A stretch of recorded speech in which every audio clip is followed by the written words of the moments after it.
Traffic and weather station.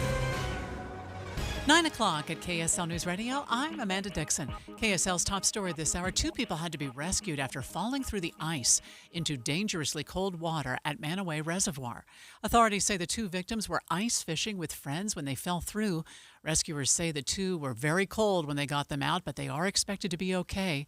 Manaway police officer Caleb Hathcock tells KSL not only was the ice way too thin, the abnormally warm weather made things even more dangerous. Especially when temperatures get into like the 40s, 50s, it becomes more of a safety hazard. Authorities say if you want to safely go out on the ice, it needs to be at least 4 inches thick.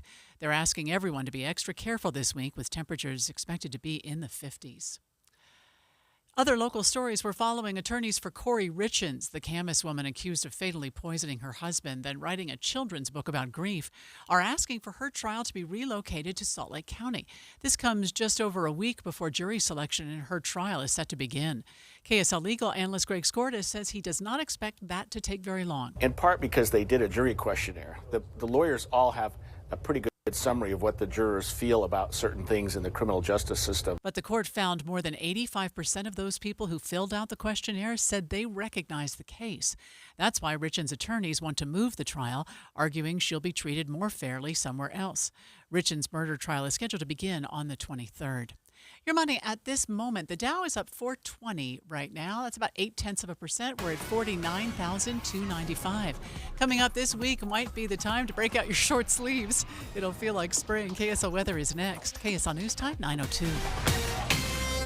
A reminder about the simplest way to get updated for your day. Hit your KSL preset when you jump in the car, and we'll take care of the rest. Hear key news updates and traffic reports. Andy and Amanda from 5 to 9 in your car. KSL News Radio at 102.7 FM. Bad driving habits are hard to break, but good driving habits are easy to form, especially when they can lead to a discount on your auto insurance. With Farm Bureau Financial Services, the safer you drive, the more you save. Drivers like you are saving an average of $321 per vehicle. So buckle up, learn more, and find an agent at fbfs.com/save. Individual savings results may vary. Farm Bureau Property and Casualty Insurance Company, Western Agricultural Insurance Company. You still thinking job change in the new year? Yeah, I need something that's in high demand and more stable in this economy. IT? Yeah, cybersecurity, maybe even AI. That's what I did. Really? How? Went to My Computer Career. You don't need any prior experience, and you could start your new career in a matter of months. A lot of IT pros go to school there, too, to level up. Sweet. Are classes online or on campus? Both. Wow, I'll check it out. Thanks. Make this your year. Take the free career evaluation now at mycomputercareer.edu, an Elite CompTIA certification partner. Financial aid is available to those who qualify, including VA benefits. Are you 50 or older? This news is for you. The CDC recommends you get vaccinated against pneumococcal pneumonia.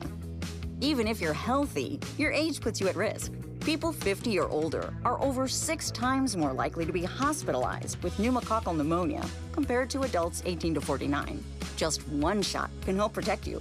Learn more and schedule at vaxassist.com. That's VAXassist.com. Sponsored by Pfizer. When Team USA is on, you can almost see the moment a kid starts believing they could be next. Now, while Xfinity can't guarantee that, they can guarantee something just as important, that your internet price won't change for 5 years. No contracts or commitments, so while your kid is ordering gear online, streaming highlight reels, or video chatting, your Xfinity internet price won't budge. And who knows, by the time the next Olympic Winter Games roll around, your kid could be getting fitted for their very own Team USA uniform. And guess what? You'll still be paying the same price for reliable Wi-Fi. And there's even more to enjoy with the Xfinity Gold Medal Celebration. Now through February 22nd, get their best price on gig Wi-Fi for 5 years guaranteed. Just $50 a month, plus get Peacock Premium included for 2 years. That's a $10.99 monthly value. Xfinity. Imagine that. Proud partner of Team USA. Restrictions apply. Requires paperless billing and auto pay with stored bank account. Taxes and fees extra. Actual speeds vary. Traffic and weather together brought to you by UCCU. Transfer savings, earn more. UCCU, love where you bank. And here's Jason Jones. Amanda, we have a few accidents that are dotting the map. Northbound I-15 at 140th South, a little bit slow coming off the point of the mountain. It was already kind of slow there, and so that's just sort of added to it. But once you get past Bangerter Highway, you're good the rest of the way into downtown Salt Lake City. We do have this other accident that's on Bangerter Highway itself, eastbound It's off to the right shoulder, right around the on-ramp there to go southbound I-15. So traffic is fairly heavy headed over to I-15. Also seeing this accident, it is northbound Foothill Drive at 17th South, blocking the right lane there. Those delays, because only the left lane is open, those go all the way back to I-80 at this point. If you're southbound I-15 coming out of Weber and Davis, no real trouble there. Still see that stalled vehicle, Layton Parkway, blocking the left lane just past the I-15 overpass. Thirsty for better water? Culligan has you covered. From softeners and filtration to bottle-free coolers and bottled water delivery. Trusted local experts make water taste amazing. Visit CulliganSLC.com. I'm Jason Jones in the KSL Traffic Center. It's going to be warm this week, especially for the first week of February. 52 for a high today, all the way to 57 on Sunday. Right now, sunny and 34 degrees. I'm Amanda Dixon from the KSL Common Spirit Health Studios. Listen online at KSLNewsRadio.com. We're Utah's news, traffic, and weather station. The all-new Inside Sources. Your inside access to the people and policies shaping Utah's future. Here are Greg Skordas and Holly Richardson on KSL News Radio. 2026 special coverage on Inside Sources. So, Greg, the challenges of pregnancy and postpartum, I'm familiar with. Yes. And they don't disappear if mom is in jail, actually. You can imagine that those challenges can become even more difficult while they're in custody. Yeah, and it's something we don't think about that much, but of course it happens. And there are a number of female prisoners in our state jails and prisons, and some are pregnant, and some may actually bear a child while they're in custody. What do you do about that? Yeah, one Utah lawmaker wants to make sure that we, I think, are as supportive as possible for these expecting and new mothers. And we have that lawmaker on the line. It's Representative Candace Perucci. Thanks for joining us this morning, Representative. You bet. I wonder, before you talk about what this bill would do, could you set up for us what already happens if a woman is pregnant while she is incarcerated? You bet. So I actually have been working on this issue for about 3 years now, and it first started with me touring the new prison and seeing the what they had at the time was they were thinking about doing a prison nursery, and really dove into this issue. And I found that we actually still were restraining and handcuffing and even shackling pregnant women up till labor. And so the first bill I ran was removing that, and now saying if a woman is pregnant, you need to use the least restrictive means and for prohibiting that shackling and restraining. And this bill that I'm working on now is a follow-up that's saying in postpartum recovery, you also need to be as least restrictive as possible as a woman is healing. Interestingly, we actually don't provide pregnancy tests to women who are entering our incarceration system. And so this bill would say, look, you need to offer a pregnancy test to a woman who's under the age of 50 if she's been incarcerated more than 72 hours. But yeah, so initially the bill a few years ago started as this, rolling back that to make sure those women were able to obviously develop in as healthy environment as possible. The other idea behind this is getting to a place where we have a diversion program at some point where these women who have shown great behavior, want to put their life back together, have an alternative option rather than prison if their crime is of a lower and less egregious level, that they could do that. Representative Perucci, was this something that was done in response to some suggestions from the prison authorities, from the Board of Pardons, or was it something that that came from a different source? No, I actually, when I toured the prison and they brought up the prison nursery, I was pretty concerned because I started asking questions and didn't feel like I was getting a lot of great answers. And so I started working on that. And then it just started into this whole thing of digging into how pregnant women are treated in general.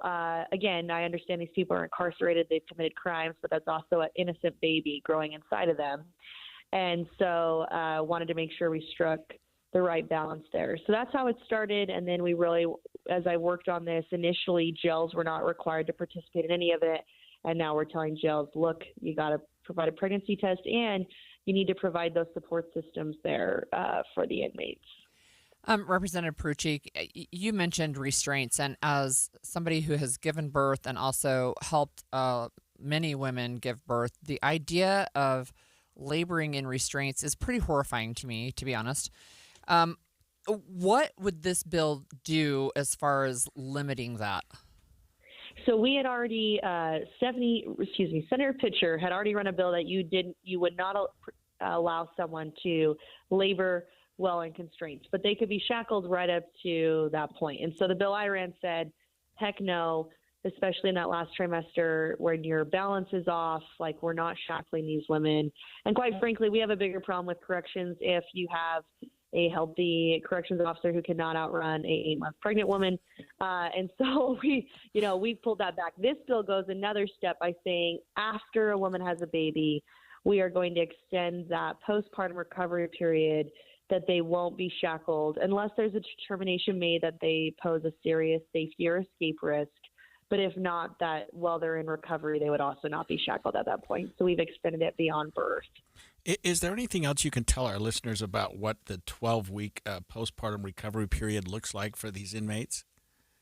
I mean, so generally they're going to be meeting with a social worker at that point. They'll be, if the child can be placed with a family member, then that's who. If not, they'll enter the DCFS system lightly. Trying to work out what this bill would say is having access to that social worker. We're increasing it from 6 to 12 weeks so that they're able to arrange childcare, establish those reunification plans, and coordinate substance abuse treatment. A lot of these women who are serving time are in on drugs. And so it's making sure that we've got the support systems in place, that the child is taken care of. And like I said, I think you give that mother a chance to bond with that baby and hopefully give her a reason to want to improve her life. And also, though, keeping that child safe. So that's, the goal here is obviously rehabilitation and also making sure, first and foremost, the baby is taken care of. Representative, you mentioned a nursery. Is this something that exists or would exist under this bill? And how long would these moms be able to have time with their babies? So the bill that I ran actually prohibited prison nursery. There were a lot of serious concerns for the child being raised in a lockdown facility. So the bill prohibited that. And so that's what started all of this. But it would be up to the social worker and the mom to be able to determine that. Hopefully the mom has been working and on good behavior as they're working through it. One thing that I think would be great in the future and what this bill is looking towards is like a halfway house where a mom could have a place where they could recuperate, rebuild their lives, serve time, but also if they're willing and wanting to develop that relationship with their child and, get on the path to living a fulfilling and productive life. So right now, though, what's significant about this is expanding that care to postpartum medical recovery and the social worker from 6 to 12 weeks and also the pregnancy test component.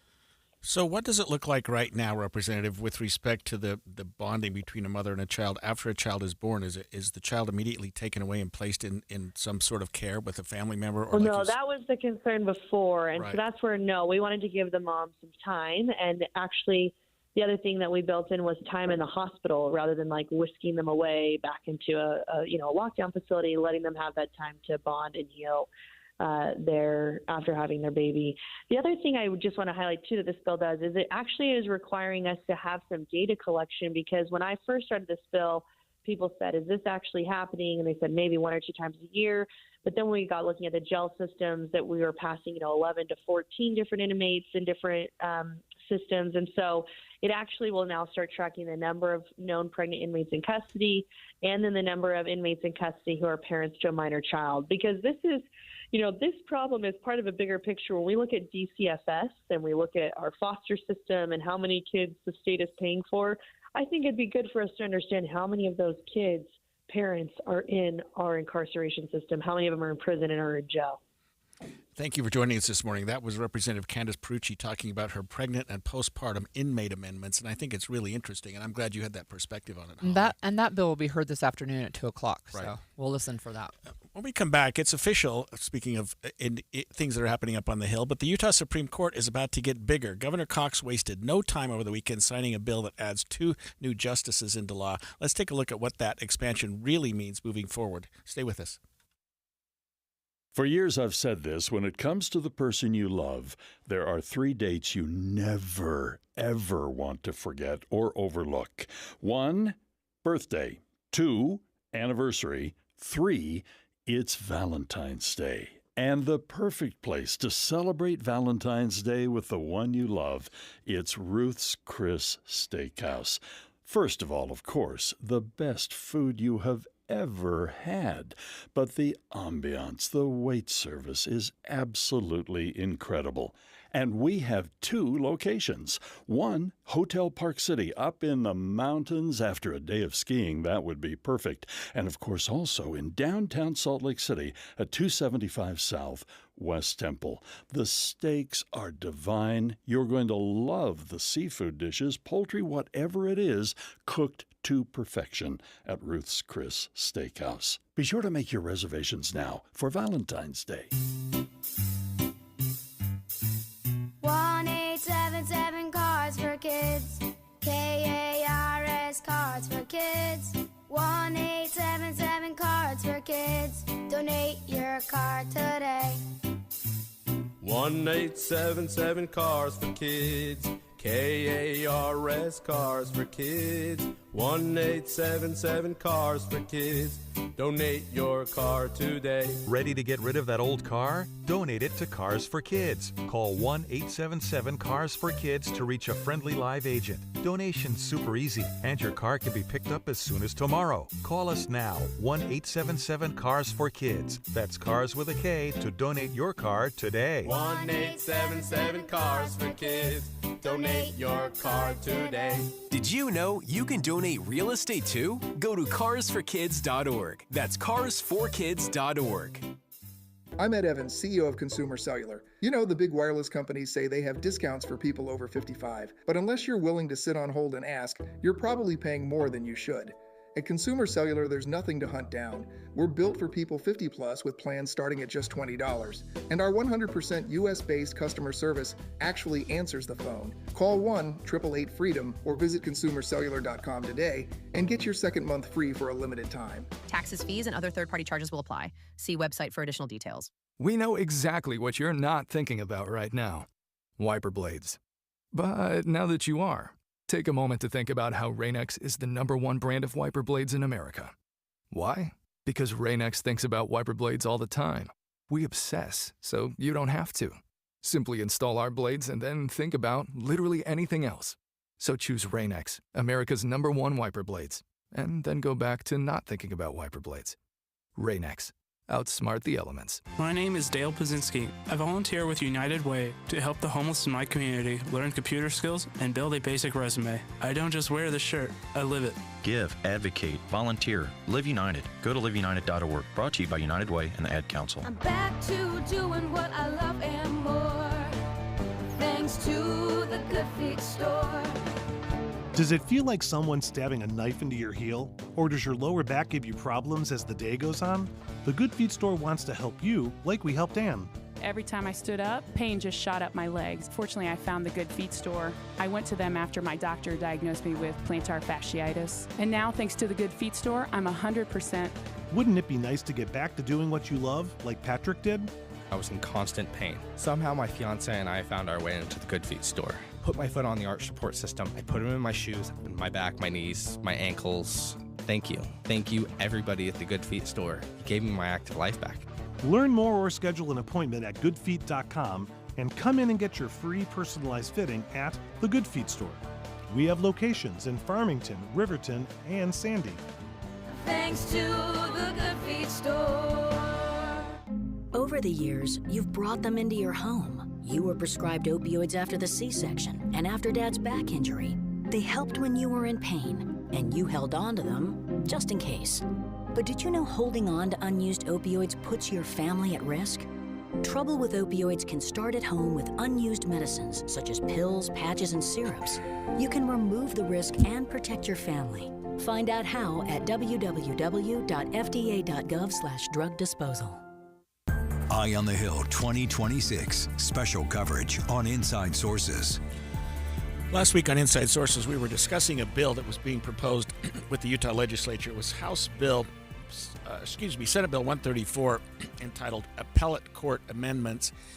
What it did was added 2 judges to the Utah Supreme Court, 2 judges to the Utah Court of Appeals, and 3 judges to our district courts in Salt Lake, Utah, and Washington counties, which are courts that are particularly busy, our Supreme Court Justice, our Chief Justice, asked the legislature to consider giving more judges to the district court level and not expanding the Supreme Court. I think everyone agrees that the 7 new judges are welcome, but I think it was the way that they were distributed that was causing some consternation. Yeah, we spoke with Senator Chris Wilson, the lawmaker who was sponsoring this proposal, and he told us why he thought it was necessary to bring in more judges. The Supreme Court in 2025 had 270 filings. So 270 filings and 58 rulings with opinions. And our Court of Appeals in 2025 had 1,143 filings. Busy. Yeah. And that's up 7% from the previous year as that increases. And of course, we all know where that files. I mean, you start the district court and obviously juvenile court, then it files up to the appellate court. Right. And then where does that file? It goes up to the Supreme Court. And I think it's obvious. You look at the number of filings, and you look at the complexity of the cases, and you start compare Utah being the 30th largest state. I mean, when I grew up, we were just, one of the smallest states, kind of an awkward, weird West state. Well, we're not that anymore. And you look at the 10 closest states in population, I'll have between 7 and 9 justices.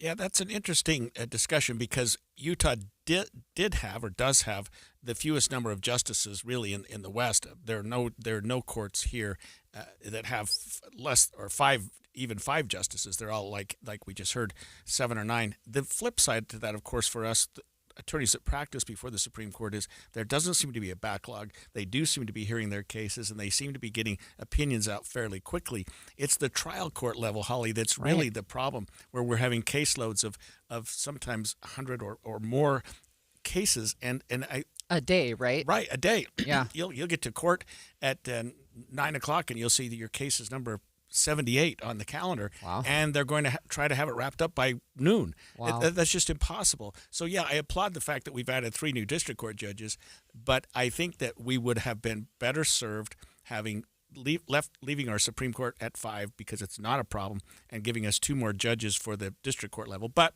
the law was enacted, and the governor wasted no time signing it. Yeah, in fact, the only other bills he signed into law were the base budgets, and that's where we basically just started saying, if all else fails, we at least have passed a base budget. They'll pass the final budget at the very end of the session. But, some of the arguments that I've heard are about packing the court, right? Can you talk to us about that and what the concerns are about that? Yeah, I think the concerns are that in the last couple of years, of course, we've seen some tension between the legislature and the court, especially as it relates to some decisions that have been handed down, not the least of which is Prop 4 and the redistricting. There were others, including Utah's trigger law after Roe v. Wade was set aside, and some of the legislature's feeling like the Supreme Court was being activist, was doing things that were contrary to what the Constitution in Utah provided. And of course, judges can only deal with what's before them, and the Supreme Court did weigh in against the legislature on a few things. They were upset by that, and so I think what they're thinking about is getting more conservative-minded judges on the Supreme Court, hoping that won't happen again in the future. Of course, there's no way to say that it will or won't. Well, I was just going to say, so we've had all of the Utah Supreme Court justices were appointed by Republican governors, confirmed by Republican-dominant Senate. So how is adding 2 more potentially going to alleviate the legislature's concerns? Almost certainly not. Although I think that there's also some movement to change the way that justices are appointed. Right now they go through a judicial nominating commission, which I serve on. We submit a number of names to the governor from which he picks a judge. I think what they'd like to do is let the governor have more ability to pick without going through that process. And that's why the state bar has been so upset about it. And we did actually speak with Utah State Bar President-elect Tyler Young, who had some concerns about the way the Supreme Court is being expanded, but did say, like I've indicated before, bringing more judges to the Court of Appeals in the district court does make sense. So the bar supports the addition of new district court judges and new appellate court judges. but not the addition of new Supreme Court judges. Chief Justice Durant spoke and said, look, we don't have a backlog in the Supreme Court. Any backlog that we did have was tied to COVID, and there is none there now. You're absolutely right, and Greg, I've seen you in courtrooms before, and in these packed courtrooms, and you're right that in Utah County, for example, that's my district, this is where I practice for the most part, many of the judges in Utah County have caseloads that are 130% of the recommended caseload for a judge. They have thousands of cases. Well, in excess of 1,000, many of these judges, many of them have in excess of 1,300 cases. And these are important cases, felony cases like you handle, Greg, and divorce cases and custody cases. Some of the most important issues in a kid's life or a parent's life is the custody of their kids. Felony cases, car wrecks. And these judges are getting 1,300 of these cases dumped on them at any one time, and we're expecting miracles for them, and unfortunately we're stressing them out. The point of all of that discussion is they need resources in the district court in terms of court staff. They need to be able to retain court staff, to keep qualified court staff to help them write opinions, administer the courts, and we need more judges. These judges just have too many cases. And by spending this money in the Supreme Court, we're not spending it in the district courts and the Court of Appeals where we think there is the greatest need. So what he's talking about, Holly, is this. There are groups like the American Bar Association that have issued some standards on what they feel would be an appropriate caseload for a judge. Our Supreme Court justices are not currently exceeding the caseload that is defined by the ABA. Our district court judges, like he said, are doing 1 1/3 more cases than they should be. The ABA says, look, a judge can only handle so much, and and those numbers are very generous, but we're over that now. So the way to alleviate that, of course, is to get more judges that will reduce the number of cases per judge that they're hearing, not necessarily at the Supreme Court level. Nonetheless, the law has been passed. We're talking about 7 new judges in Utah, but only 3 at the trial court level, which is, I think, where the most need for judges exists. 3 is better than nothing, but 5 probably would have been a little more preferable to those of us that practice at the district court level. Maybe all 7 could have gone to that level, but it's a done deal at this point. So we will see that expansion. You know, this is related, and it's not technically a bill, but there was a request on the Hill to expand the prison in Gunnison to put $130 million into that, and we just barely. It feels like just barely completed a new prison, right? Yeah. It's like we already need to expand again.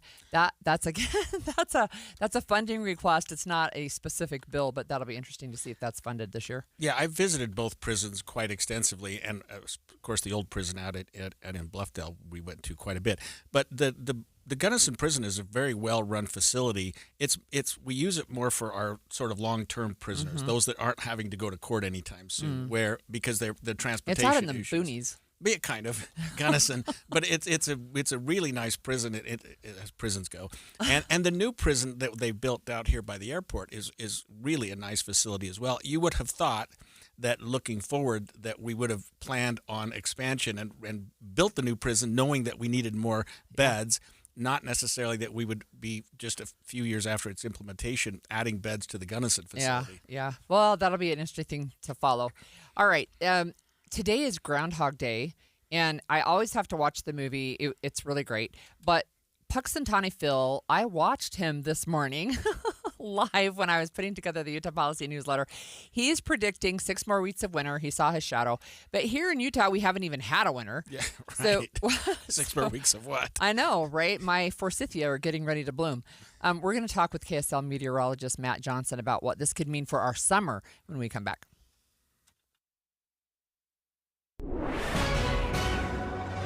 .30 at KSL News Radio. I'm Amanda Dixon. Our top story this hour is breaking news. The search for Today's Show anchor Savannah Guthrie's mother, Nancy Guthrie, continues as authorities in Pima County, Arizona, request help from the public. We believe now, after we process that crime scene, that we do in fact have a crime scene, that we do in fact have a crime, and we're asking the community's help. Sheriff Chris Nanos of the Pima County Sheriff's Department says she has medicine she needs to take within 24 hours or she may die. In local news, Utah's annual point-in-time count of those experiencing homelessness wrapped up over the weekend.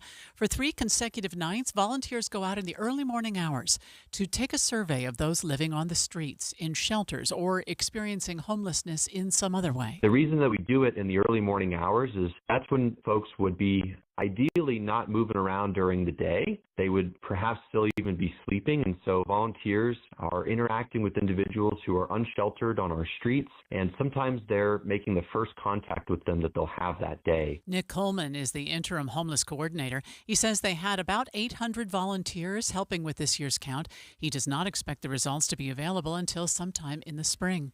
Your money at this moment, the Dow is up 448 right now. That's 0.9%. We're at 49,340. Coming up, it feels like it's time to put our coats away. Today, this week will be warm in the 50s. KSL weather is next. The sources where we get our news matters. When you listen to Utah's Morning News, we want you to feel the stories are important to you and trustworthy. This is Amanda Dixon. And I'm Andy Farnsworth. Join us weekday mornings on KSL News Radio. Hi, this is Derek Overstreet, president of the New Millennium Group and co-host of Stop Working, Start Living with KSL News Radio. Can you imagine what your life would be like if you could retire 3 to 5 years earlier than you thought possible? The things you could do, the loved ones you could spend time with, the memories that you could create. That's what our team at the New Millennium Group does. We'll walk you through the entire process every step of the way. If you'd like to get a copy of the 5-step proprietary plan that will help you retire 3 to 5 years sooner than you thought possible, give us a shout right now. 888-999-6370. That's 888-999-6370 or utahsfinancialplanner.com. Listen, most of our listeners right now have a tax problem, not a money problem. There's not enough money in Social Security Medicare as it is. Let us show you how you can significantly reduce your taxes. That's 888-999-6370, 888-999-6370, or utahsfinancialplanner.com. Women go through many changes in their lives. And we believe each milestone matters. That every new candle represents another step in your story. Our healthcare experts support women at every stage of life because each chapter deserves to be celebrated. Women's health. Nurture what's next. Find care near you at mountain.commonspirit.org. Common Spirit Health. Human kindness lives here. Get in the zone, AutoZone. Rain on game day doesn't faze Dave. He's already got his poncho. Just needs to do something about those wipers. So Dave heads to AutoZone. Welcome to AutoZone, where a friendly AutoZoner helps him get premium quiet wipers and some hand warmers. You're all set. Now, if only his team can handle the elements as well as his new wipers. Get wipers, glass cleaner, and more with no hassles, just help at AutoZone. Get in the zone, AutoZone. With the new IHOP value menu, $6 is all it takes to go to your happy place, where stacks of pancakes with bacon and eggs are just $6 every day. French toast, sausage, and eggs are, you guessed it, $6. And fluffy omelets come with a side of pancakes and only cost $6. Go to your happy plates every day at IHOP. $7 in some locations. Available every day for a limited time at participating restaurants in the U.S. Hours may vary. No substitutions. Not valid with other discounts or promotions. Prices may vary. Thursday on KSL. On the face of it, it's a harmless prank. Doorbell ditching, a game that generations of children played, has taken a frightening turn. All you could see was a hoodie and a mask. The KSL investigators set out to understand why a once silly prank, it looks like a handgun. You just firing it at us, seems to be more dangerous today. You don't know whose door you're going to go knock on or pound on. Ding Dong Danger, Thursday at 10. Traffic and weather together, brought to you by UCCU. Supercharge your savings at uccu.com. And back to you, Jason. Amanda, I-15's looking much better now. The accidents we had earlier have all cleared out. The delays coming off the point of the mountain are no more, and you're going to be good to go all the way to downtown Salt Lake City. Likewise, the Belt Route is looking pretty good. In fact, the only real trouble spot that we've got is on Foothill Drive. We do have this accident. It's northbound at 17 South. The right lane is blocked there. In fact, kind of the shoulder as well. So you're squeezing down to one left lane lane to get by there at 17 South, and so that's caused some major backups all the way to I-80, where you get off there from I-80 to go onto Foothill. That's where we're seeing the backups too. The rest of your commute, though, is looking pretty good. We don't see any of the other problems on any of the other major highways or side streets. Looking for the best Valentine's gift ever? Exclusive Valentine's blankets only at Minky Couture. Use code KSL50 online and in stores to receive 50% off your purchase. Visit minkycouture.com. I'm Jason Jones in the KSL Traffic Center. We have a warming trend this week. We'll start at 52 for a high today. We'll get up to 57 by Super Bowl Sunday.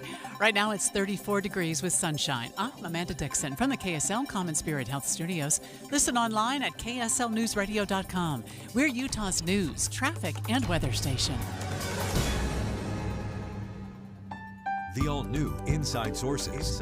Your inside access to the people and policies shaping Utah's future. Here are Greg Skordas and Holly Richardson on KSL News Radio. You know what today is, Holly? You're I always do. into the day, and today is February 2nd, which means It's is Groundhog Day. So yeah, Putsakani, I don't have no idea. Punxsutawney Phil has made his prediction. Dan McGinley, Vice President of the Groundhog Club's Inner Circle, made this announcement this morning. It is my job this February 2 to look to the skies and report back to you that there is a shadow here on my ground. 6 more weeks of winter abound.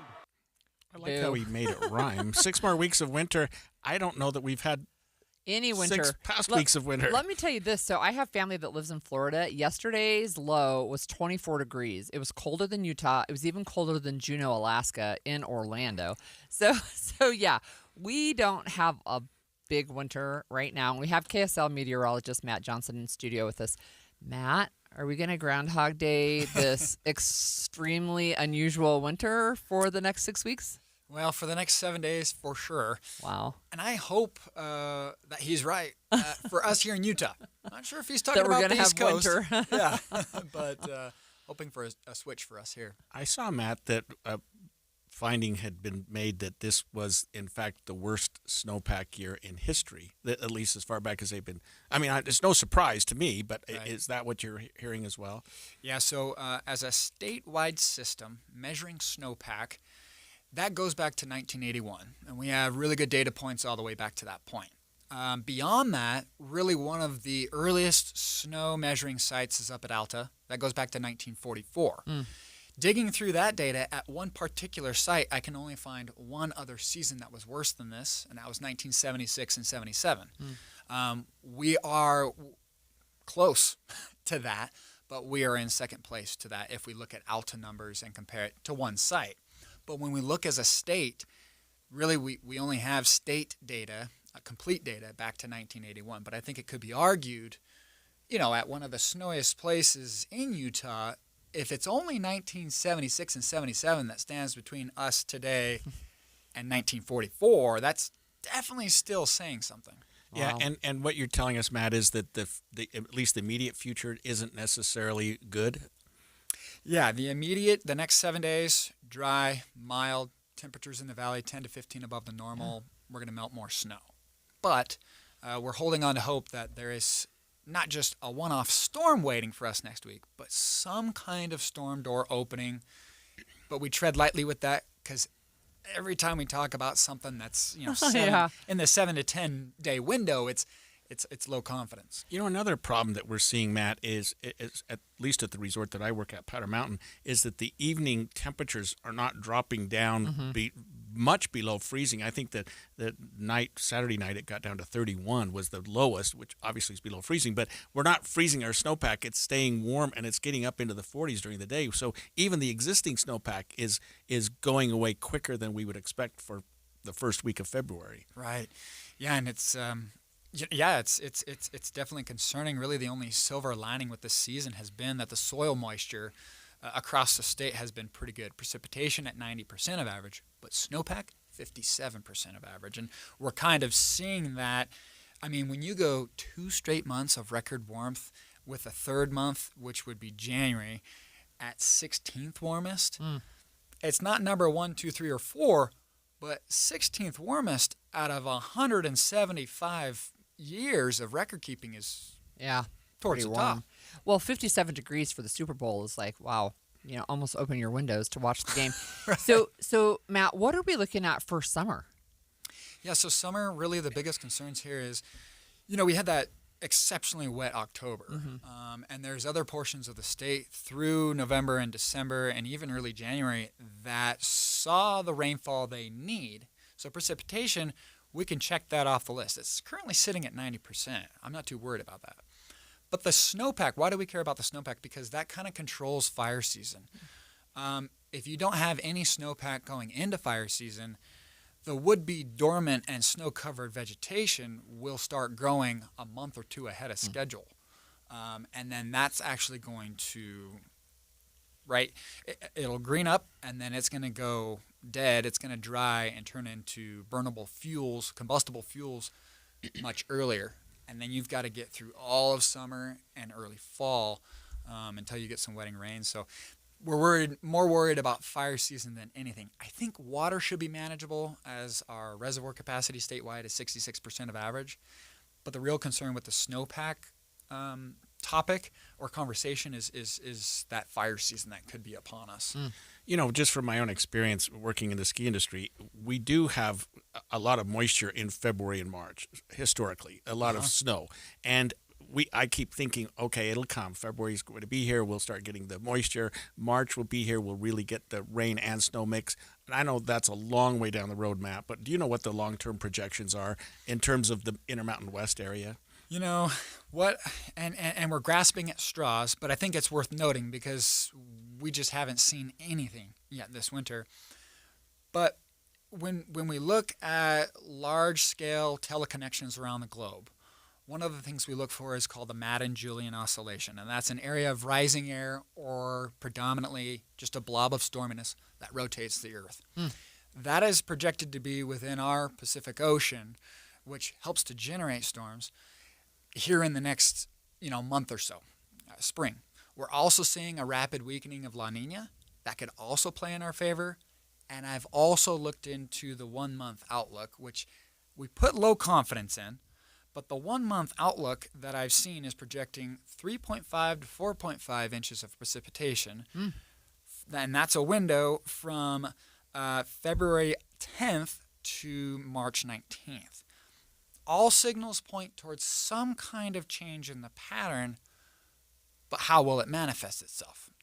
Is that 3.5 to 4.5 inches going to be 1 to 2 storms that are big but spaced out? Or will it kind of be a churning and a storm train that just kind of consistently brings in medium-sized storms? We don't know, but what I've been seeing in the long term is that, one, historically speaking, we're really hard-pressed, like you said, to get quiet weather February and March, especially in our mountains. And two, there is some kind of signal out there that the Pacific Ocean could start to bring things our way in the Intermountain West. One final question. Is the Great Salt Lake, we know that the water levels are down there. Is that part of the reason we don't have a lot of snow? No lake effect? Say that again. The fact that we don't have as much water in the Great Salt Lake, and we often rely on that for lake effect snow, is there any correlation there this year? No.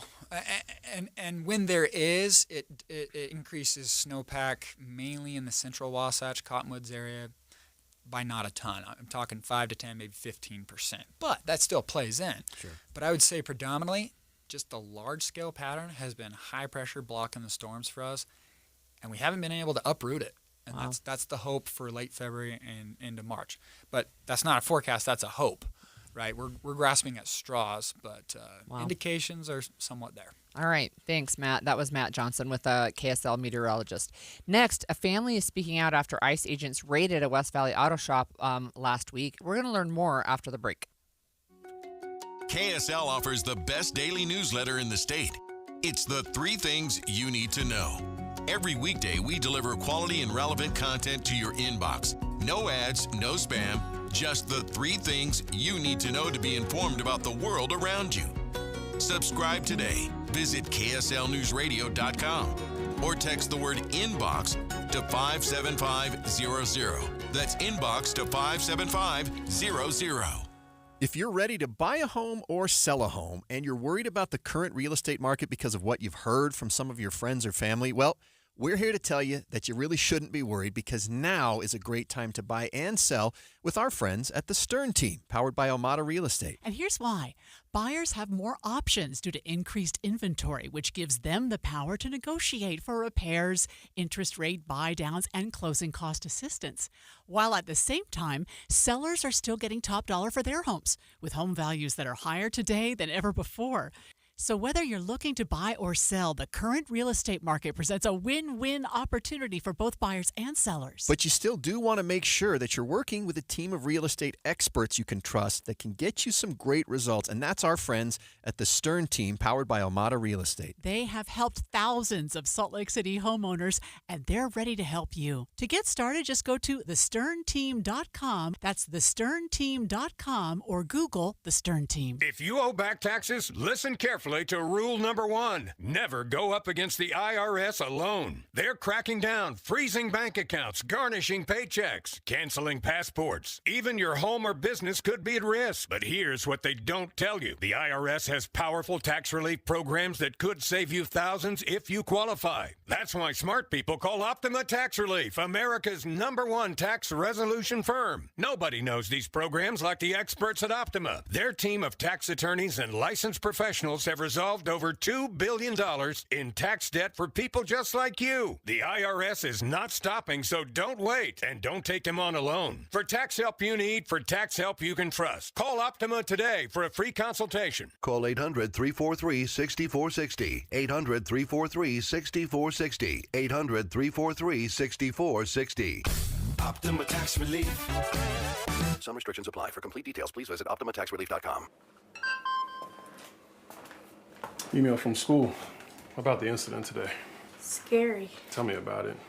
Did you have any idea that was going on? None. I mean, you saw Derek at the game last night, too. Did you have a clue? No, but you know, teachers like me, parents, we don't always know as much as you guys do. Kids hear first about what's going on with other kids. Half the time, it's rumors. It can be hard to tell sometimes, but if you're ever concerned about a friend who's having trouble with alcohol, prescription drugs, bullying, violence, anything, you need to tell an adult. Mom or me, a teacher, coach, school counselor, someone you know and trust. Dad, no kid is gonna tell an adult about that kind of stuff. I get it, but if we don't know, we can't help. Speaking up about a problem, that's what helping a friend is all about. For more information, visit underagedrinking.samhsa.gov. If you've ever experienced running out of hot water before your shower was done, or hard water spots on dishes and fixtures, I've got a deal you might be interested in. What's up, everybody? I'm Mike Wilson with Any Hour Services, and you probably already know that a tankless water heater and a water softener solve both issues. If you've ever thought about looking into getting a tankless water heater, here's the deal I was talking about. Through the end of February, we're including a free water softener with every new tankless water heater we install. The best part of this deal might be that you never have to worry about being the last one to the shower again, or that you don't have to waste the money keeping 40 to 50 gallons of water hot 24/7. To take advantage of this deal, call Any Hour Services before the end of February. The visit's free and there's no obligation to buy. If you decide to have us install a new tankless water heater, we'll throw in the water softener for free. That's right, a free water softener when you purchase a tankless water heater. Pick up the phone and call Any Hour Services right now for all the details. 801-443-7400. You can Google Any Hour Services. You can even schedule online at anyhourservices.com. No one helps more homeowners than Any Hour Services. At Social Security, we are always thinking of ways to save you time and make things easier. That's why we created My Social Security. Opening a My Social Security account gives you secure access to your personal record and interactive tools tailored for you. You can see if you are eligible to receive benefits, view spousal benefit estimates, and compare retirement benefit estimates at different ages or dates when you want to start receiving benefits. Already receiving benefits? Use your account to change your address, set up or change direct deposit, get a proof of income letter, and more. In most states, you can also request a replacement Social Security card. Save time. Go online. Open a My Social Security account at ssa.gov/myaccount. Social Security, securing today and tomorrow. Produced at U.S. taxpayer expense. And expanded Inside Sources. Inside Sources. Well, a family is speaking out after ICE agents raided Viper Auto Care this week in West Valley City, shattering the shop's glass door and detaining two men, including the shop owner and an employee. Apparently, some people at the Grammys were taking some shots at ICE yesterday as well. And nonetheless, in this case, the family said agents had never presented a warrant. Where's your guys' warrant? Stay back. Where's your guys' warrant? You're hearing the heated exchange between the auto shop employee's wife, Lily, moments after ICE agents detained her husband, Wilmer Menjivar, and took him away.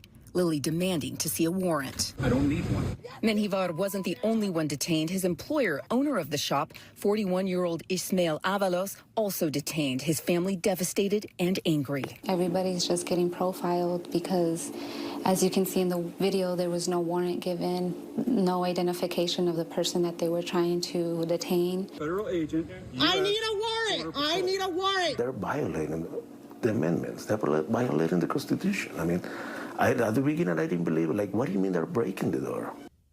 That was reporting from KSL TV's Joni Reynosa, who's joining us now. Jody, thank you for joining us this morning. You bet. Absolutely good to be here. What can you tell us? Are there any updates with respect to this raid since you and I talked on Saturday? So I will tell you that the family's trying to meet with a lawyer today. They said that they had an appointment today. They're just trying to do everything they can to bring Avalos home and get more information on Menjivar. Now, I did hear from the family that after detaining the men, they took them to Rock Springs, Sweetwater County Detention Center in Wyoming. So that's where they're kind of being held until something, either the lawyer can get them out or they're deported somewhere else. We do not have that information at this point. Jody, could you walk us through how this raid happened, how it unfolded? Yeah, so the family tells me it was about 8 in the morning on Thursday when ICE agents raided the Viper Auto Care business and according to them, didn't have a warrant. And, I talked to Greg Skordas before this, and he's saying that ICE operates under an administrative warrant. And so that's why you hear Lily in the video keep asking, where's your warrant? Where's your warrant? And it's almost like ICE agents were mocking her. And when she asked, where's your badge and all of that, and they just pointed to, their vests saying Immigration Border Patrol. So as far as where things stand, the family is just devastated. They're wanting their loved ones to come home. It just so happens that Avalos, his birthday was a day before ICE raided the business. And so he had just turned 41. And according to the family, they weren't even pursuing Avalos at first. It was Wilmer Menjivar, his employee, who they were pursuing. And then they took Avalos as well. So they're very perplexed. They're, angry. They feel like, ICE agents are not abiding by the amendments of the Constitution as far as a lawful and valid warrant. Jody, when you spoke with Avalos' wife, did she indicate what his status was in the United States? Did he have any deportable offenses or something against him, or was he in the process of getting his citizenship, or do you know? No, I did not talk to Lily. You hear her voice in the video, but I did talk to Avalos' fiance and stepchildren and his business partner, Jesus Garcia, who has a car dealership in West Valley City as well. Now, as far as their legal status, apparently Avalos was in the process of getting his green card and, getting legalized here in the United States. He's been here in the United States for 27 years, no prior record at all, no criminal record, not even a ticket, so that's according to his family. And then as far as, his business partner who's been here for 30 years, he said he's never done anything wrong. And the kids kept telling me, the stepkids, and then I also talked to his biological son on the phone, who said, he has been such a positive influence in my life, from making sure we were doing our homework to, keeping our heads up if we were down, just being that positive influence. So it's been really difficult for them. So, Greg, I know Jody mentioned this too, but can they just show up without a warrant? Well, so we talked about this before, and Jody, thanks for joining us this morning, by the way. Oh, absolutely. But and Jody articulated this really well, both in her story and today, that there's there's what's called an administrative warrant. And if you recall, we talked about this last week. The administration said that they're giving ICE agents authority to enter homes and businesses like they did here without a Fourth Amendment warrant, one that's signed by a judge, if they have what's called an administrative warrant. And what they're claiming is this, that they can internally within ICE, within Department of Homeland Security, issue a warrant, that they don't feel like they need to run it by a judge. They can, based on their own information, say, okay, we're going to authorize an administrative warrant. Now, who knows how they're going to hold up in court, if at all. But what they're saying is this: they have an order of deportation, an order of removal with respect to an individual. Now, that may not have even been in place in this situation. So what they're saying is, look, if a judge says an individual needs to be removed, that's all we need. We can go into a dwelling or into a business and get that person because we have authority from a court to take him or her into custody based on that order of removal. That's if you equate that to the criminal justice system, you say, okay, an individual has a warrant for their arrest. Mm-hmm. Does that mean we can enter their home and arrest them? But typically you would say the answer is no. You'd still want to get a search warrant to enter a home, even if a person inside has a warrant for their arrest, unless you can see them, unless they're visible, you could walk in and grab them. So we don't usually authorize our law enforcement officers to just enter homes without anything other than some knowledge that a person inside may have a warrant for their arrest. Arrest warrant and search warrant are two different things. And sometimes if you're going into a house to take someone into custody, you might need both. So, Jody, do we know where it stands with the two men who are now up in Wyoming? We don't. And that's basically the family is just feeling, confused, upset, and that's why they're hopefully meeting with their attorney today. They said that they secured one over the weekend or just before the weekend. And they're hoping that they're going to have instructions and guidance, quite frankly, on what to do. So just really not a whole lot of information other than they know that he's made a couple phone calls to them. And he just said, get me a lawyer, get me out of here, help me. I've done nothing wrong. So that's where it stands right now. And what you're hearing, Jody, is that both men were transported to a detention facility outside of Rock Springs, Wyoming, for some reason. And maybe there isn't such a facility here in Utah, but that's what the information is you have right now, correct? Right, Sweetwater County. Apparently, it's a detention center for the county. They do have some state inmates, and then they do have a holding place for, ICE-related things. And apparently, they can hold up to 200 people in that facility. So, yeah, that's where they are at this point. Thank you for joining us, Jody. That was KSL TV's Jody Reynosa and did the story with you over the weekend. Yeah, she really ran a great story and actually aired a couple of times. So, yeah, ICE finally hit Utah. We finally have the issue here in Utah. Of course, there was no violence. There was no one hurt that we know of.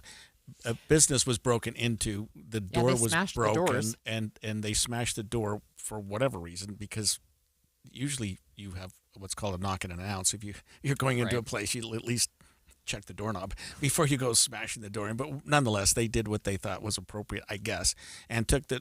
And what's surprising, well, not surprising, what's troubling, I guess, is they're looking for one individual, and he's got issues, but they find another individual who has no issues at all. Mm-hmm. But they also learn that he's applying for his citizenship. He's in process of getting a green card. Like, I don't understand when we keep saying they should do things the right way. This is doing things the right way. Right. He appears, from what we're hearing from Jody, to have been doing everything the right way to get his citizenship. Had no prior criminal history. I don't think either of these men had prior criminal histories, but ICE isn't looking past that. And if you recall, Tom Holman, the current director of Homeland Security, has indicated that the mere entry into this country without authorization is a crime. That's not necessarily it's a misdemeanor, true. And in right. Utah, it's an infraction. Right. Yeah. So that's not really what we would typically allow an agent to break into a house for. So, I mean, it's a matter of just how you want to look at this. But, yes, ICE has come to Utah. They've had an arrest here in Utah, and we'll see where that goes. Let's talk about Jeffrey Epstein. Attorneys for the alleged victims of late sex offender Jeffrey Epstein are now urging 2 federal judges to order the immediate takedown of the Justice Department's Epstein Files website. This comes after the latest drop of Epstein files from the DOJ. From the KSL Common Spirit Health Studios. This is KSL News Radio. Utah's news, traffic, and weather station. 10 o'clock at KSL News Radio. I'm Amanda Dixon. KSL's top story this hour. Utah Governor Spencer Cox signed several bills into law, including a controversial bill involving the Utah Supreme Court. KSL News Radio's Don Brinkerhoff has been following this new law. 9 of the 10 bills Governor Cox signed are base budget bills, funding things like public education, criminal justice, and social services. But he also signed Senate Bill 134, Court Amendments, which adds 2 new justices to the Utah Supreme Court. Utah Bar Association President-elect Tyler Young says while they don't agree with the Supreme Court expansion, they are happy with 2 other parts of this new law. Young says they approve of the legislature adding 2 more judges to the Utah Court of Appeals and 3 more district court judges.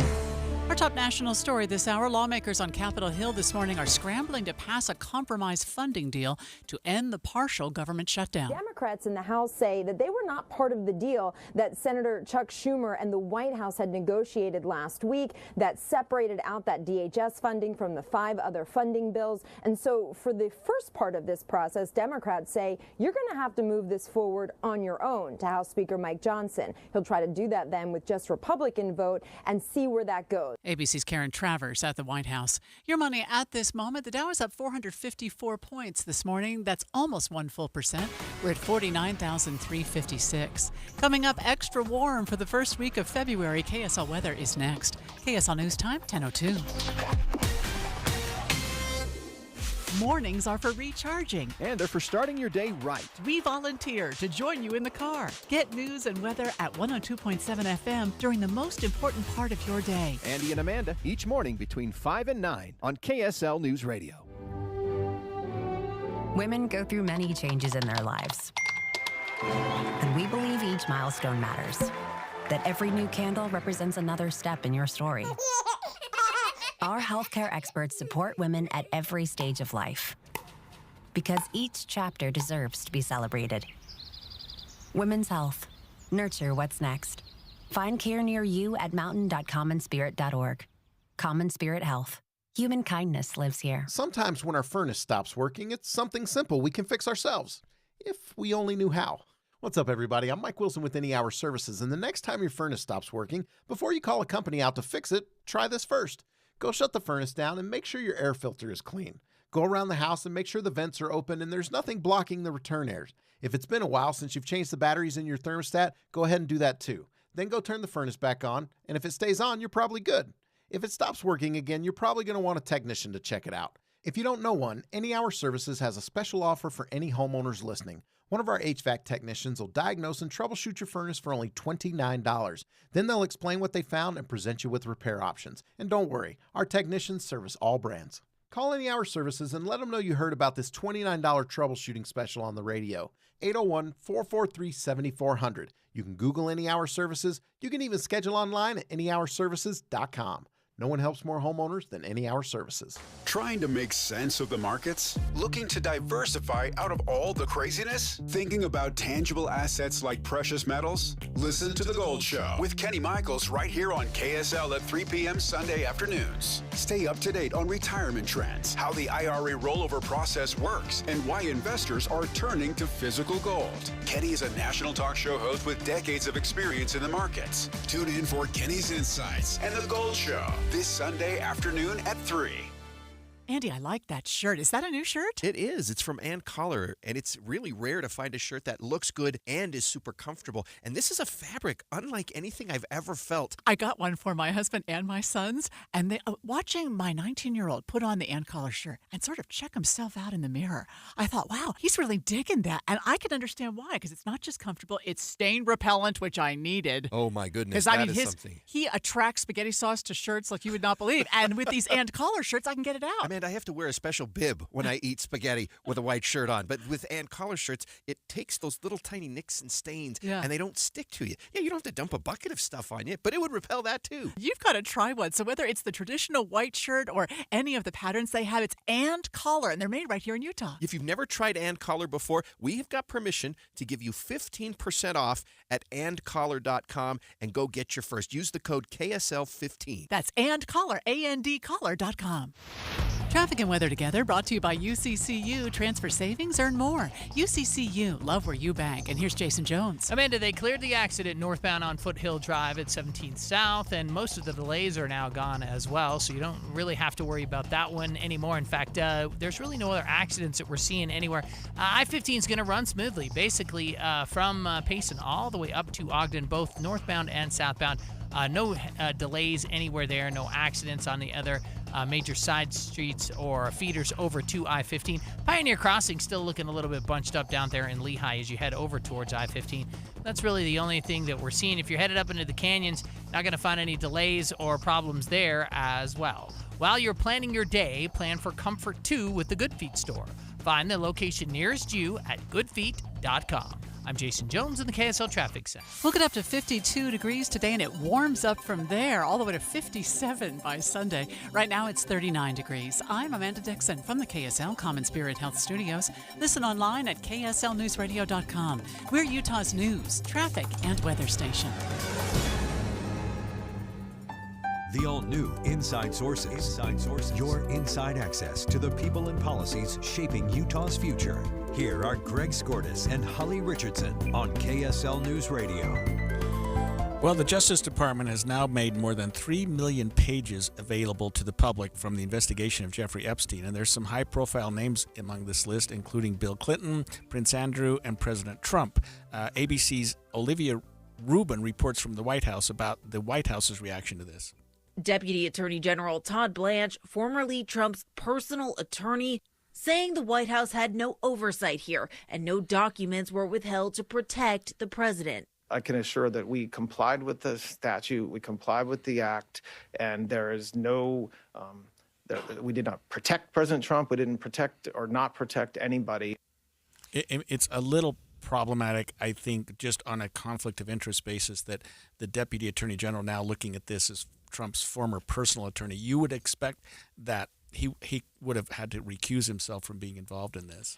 Well, apparently not. Yeah. So it was a huge data dump, really. 3 million pages, but also it was more than 2,000 videos, 180,000 images.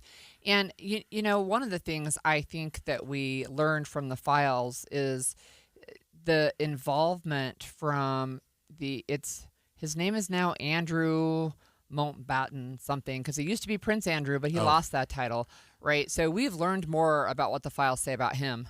Now, these are never-before-seen photos showing Andrew crouching over what appears to be a young woman. Her face is redacted, and that has sparked some fallout. The UK Prime Minister calling for him to now testify before Congress. There are also messages that appear to be Epstein trying to set up women with the New York Giants co-owner, Steve Tisch. He has said he regrets his relationship with Epstein and that he never took him up on any of his offers, but still another notable connection there. Boy, every time there's a dump of information, we get more and more names, more and more information, and more people denying anything to do with it, notwithstanding that their names seem to be showing up in here. I think one of the things that we've learned, right, is that especially with this data dump, and it's so big, that there were a lot of people. I mean, Bill Gates is all over those files, including some emails that he allegedly sent to Epstein himself, saying he had gotten an STD from Russian prostitutes and he needed antibiotics under the table to hurry and give to his then wife, Melinda, and without her knowing. It's like, oh my gosh. Not the kind of thing you put in an email. Well, I mean, I think the presumption is none of this will ever be made public, right? So I think one of the other things that's really interesting, and we were talking about this just as we were getting ready to start this segment, is that some of the things that were not redacted were victims' names, victims' bank accounts, victims' residences, their faces in some of the photographs, even if they were minors when they were alleged to be the victims. Yeah, here's more on that from ABC News. DOJ officials say they work to correct any mistakes when they become known. But the emergency request includes this quote from a person whose name has never been divulged before, saying, "I've never come forward. I'm now being harassed by the media and others. This is devastating to my life. Some of the survivors of Epstein have said that their names were left unredacted in these pages. They were outraged about that. They also say that they feel they were left to hang out to dry, while essentially the men who abused them were protected here. They are calling for more documents to be released. I spoke with one survivor. Her name is Charlene. She said they're looking at what more they can do to get more documents released, although the Department of Justice and the Deputy Attorney General Todd Blanche has said this is it. There is nothing else coming. Yeah, it is ironic that in terms of what's being redacted from these files includes information about suspected perpetrators, right, and not suspected victims. Right. We're calling them survivors, but right, and both words are appropriate. But that information should never be made public. And there are victims who have come forward and identified themselves, and that was part of the push to get these files released. Is there were some who went to Capitol Hill and said, "I'm in those files. Here's my name. Here's why it needs to be released." But there are attorneys for about 200 of these survivors who are saying there have been thousands of redaction failures on behalf of nearly 100 individual survivors, and they say, look. Even though they're coming back, the DOJ is saying, well, we'll redact every time you tell us we made a mistake. It was like, are you serious? Like thousands of unredacted victim information. And what good does it do to redact it now? I mean, it's better than not doing it at all, but it's out. It's out of the bag. I mean, that information's been out there. And so what's troubling, notwithstanding everything else that we're looking at here, is that some of these individuals, some of these survivors are being contacted, are being maybe even threatened. And you have to wonder why their personal information would not have been redacted. We do that in virtually every case when we have crimes against children, sex offenders, that type of thing. We don't even like if your house is burglarized, they're not going to put your home address and phone number and other personal identifying information in the police reports. They'll redact that because there's no reason to have that. There's no reason for anybody to have that information. Yeah, I agree with that. And it's, again, it's more than a month past the deadline where they were supposed to release this information. And then, as we've noted, there's a lot of mistakes. But there's also some fallout from this, some of which I have found really interesting. So there was a prime minister in Slovakia who resigned because of his connections in the Epstein files. I think there's a former prime minister in the UK who has stepped down because of his ties in the Epstein files. So, I mean, 3 million pages is really a lot, but I think we'll continue to see more and more fallout. I don't know how any of these people involved with Epstein, no matter who they are, Republican, Democrat, Slovakian, but thought for any reason that this was all going to be kept secret for time. You have a lot of money, I mean, and I don't have a lot of money, and I'm not in those files, but I never would be. This Epstein Island just seems like it was And it's not just Epstein Island. There's other places too, right? So one of the things that the president is saying is, I've never visited Epstein Island. Well, that doesn't mean that you didn't go to the parties in downtown New York, right? Which is what some of the alleged victims are saying happened. So again, I think part of it has to do with money and power. And if you have enough money and enough power, you can basically do anything and expect that it's going to stay quiet. Yeah, it's no surprise to me, having worked sex crimes both as a prosecutor. I was the chief of the Special Victims Unit at the DA's office and doing defense side, that when a certain class of people are made available, that people will jump in and say, I want to be part of that. And, anytime the FBI sets up a sting with underage people or something like that, they have no problem getting people that start looking toward, sign me up. How can I get involved? And so the more I hear about this Epstein, the more surprised I am. But then the more I think maybe I shouldn't be surprised. There's part of these files, right? And it's going to take a long time to go through them all. But part of these files is there are women now who say that they were underage 13, 14-year-old as victims of the current president. So as that comes out, and then you have Todd Blanche who says there's nothing here to prosecute, there's a whole conversation to be had around that. And you'd expect a prosecutor to not say that, but to say, we're looking at it, there may be charges filed, not, boom, I've seen it, we're not charging anyone. Yeah. You can't come out of the chute with that if you want to have any credibility. I know Todd Blanche did not read those 3 million pages. Right.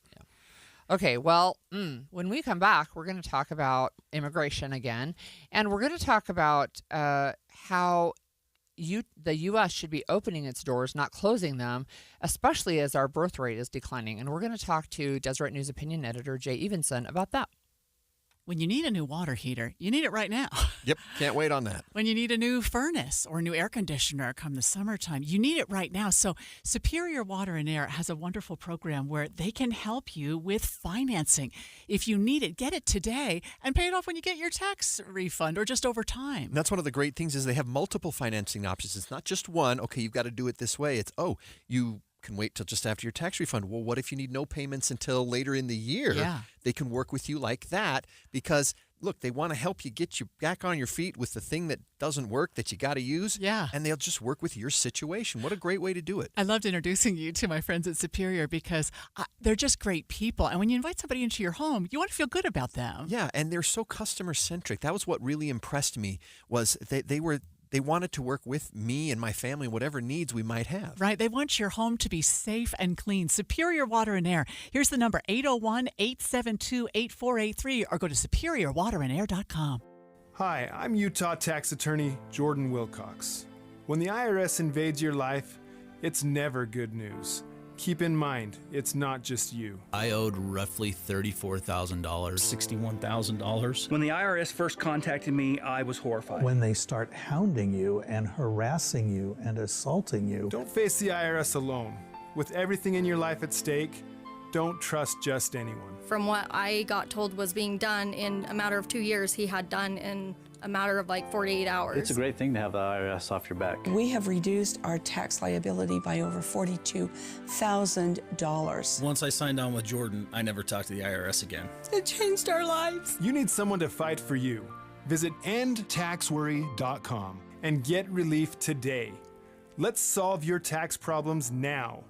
Visit endtaxworry.com. That's endtaxworry.com. Are you looking to upgrade your home this year? Advanced Window Products is your local window and door manufacturer that sells direct to the public. That's right, celebrating 40 years serving Utah since 1986. And right now, it's the New Year, New Window Sale. Get $2,500 off when you buy 10 windows or more. Our windows are made right here in Salt Lake City. Sales and installation are all in-house, meaning no middleman markups. You get the most affordable, high-quality custom windows in the state. We build it, we install it, and we guarantee it for life. Every window comes with a lifetime warranty, labor, glass, and parts included, serviced by our local team, and the warranty is transferable to the next homeowner. Financing is available too. Save now, pay later, with payments as low as $150 a month. Buy local and support the local economy. Don't wait. Buy 10 windows or more and get $2,500 off. Beat the rush and call today. Call us at 801-850-9100. That's 801-850-9100. Or visit us at advancedwindows.com. This is the story of the one. As an HVAC technician, he and his digital multimeter are in high demand. So when a noisy office HVAC turns out to be a failing blower motor, he doesn't break a sweat. With Grainger's easy-to-use website and product information, he selects the product he needs to keep everything humming right along. Call 1-800-GRAINGER, click Grainger.com, or just stop by. Grainger, for the ones who get it done. Why choose a Sleep Number smart bed? Can I make my site softer? Can I make my site firmer? Can we sleep cooler? Sleep Number does that. Cools up to 8 times faster and lets you choose your ideal comfort on either side. Your Sleep Number setting. Enjoy personalized comfort for better sleep night after night. And now, during our President's Day sale, take 50% off our limited edition bed. Shop now for a limited time. Only at a Sleep Number store or sleepnumber.com. Over the years, you've brought them into your home. You were prescribed opioids after the C-section, when Dad injured his back, when your basketball star tore his ACL. Opioids helped with the pain, and you held on to them just in case. But did you know holding on to unused opioids puts your family at risk?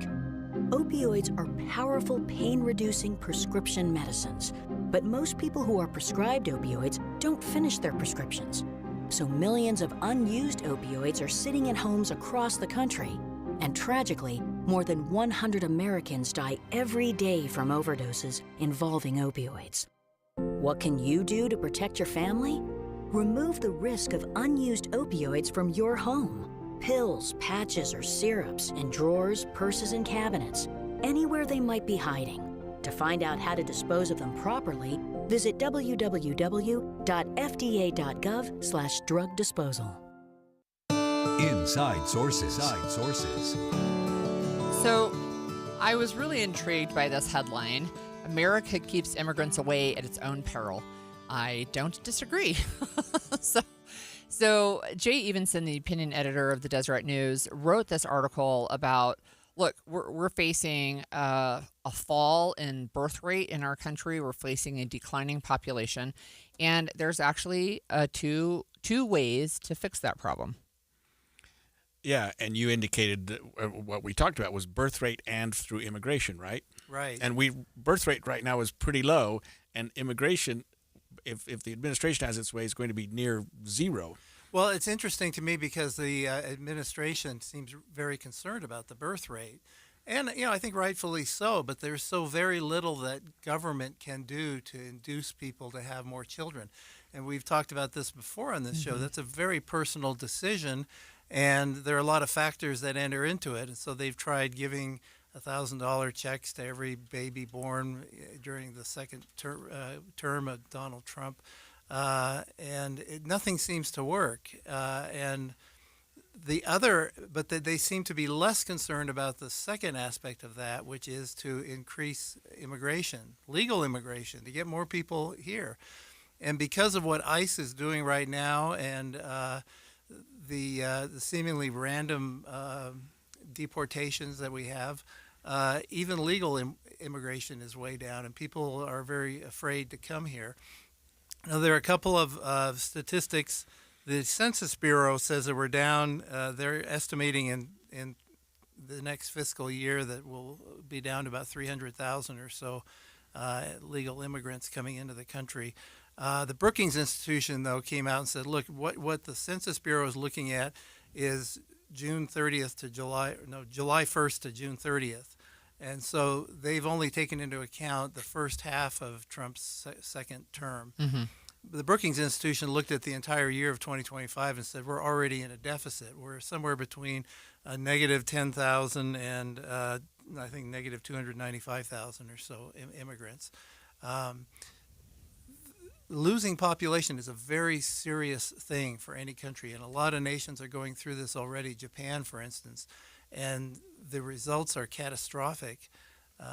You think about it in this country, there's no way that Social Security can survive if we don't have enough workers to take care of today's retirees. The same thing for Medicare. How do we handle the debt? How do we handle just the interest on the debt if we don't have enough taxpayers to do that? And it goes on and on. People right now there's a housing shortage, but over time, if we don't correct this, it will be just the opposite. Housing values will drop. People will lose wealth. If you happen to have a home equity loan, you can find yourself upside down. I mean, we could just go on and on about the problems of a falling population. We need to address it. I saw over the weekend a story about a Utah family who is trying to do an international adoption, and because of the administration's halt on, it feels like, on immigration writ large, right, but specifically from a number of countries, and the number seems to keep growing, that after 4 years, they were stuck in limbo. They're trying to adopt. They're trying to do everything legally, and they finally got word that maybe their adoption can proceed forward. But, that's one way that people can get here legally, and it's very difficult to adopt internationally. But, Jay, I was intrigued by a quote that you shared in your article from the George W. Bush Institute website. Do you have that off the top of your head? Yes, I do. He said, immigration fuels the economy. When immigrants enter the labor force, they increase the productive capacity of the economy and raise GDP. Their incomes rise, but so do those of natives. It's a phenomenon dubbed the immigration surplus. And then I went on to say immigrants grease the wheels of the labor market by flowing into industries and areas where there is a relative need for workers, where bottlenecks or shortages might otherwise damp growth.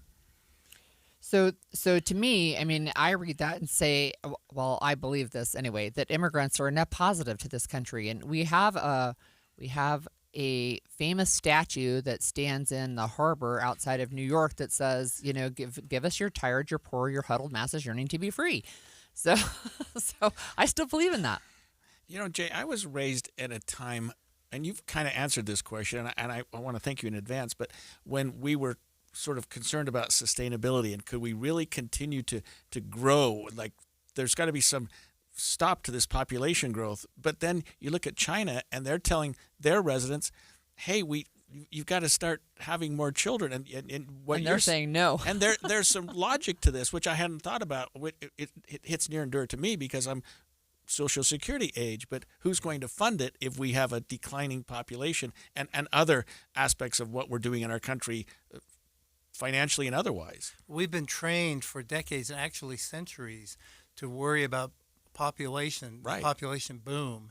And so it's very hard. It's kind of counterintuitive for a lot of people to start thinking about the population bust.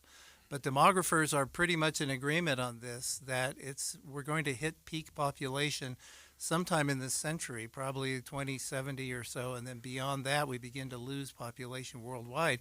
And it's affecting even third world countries.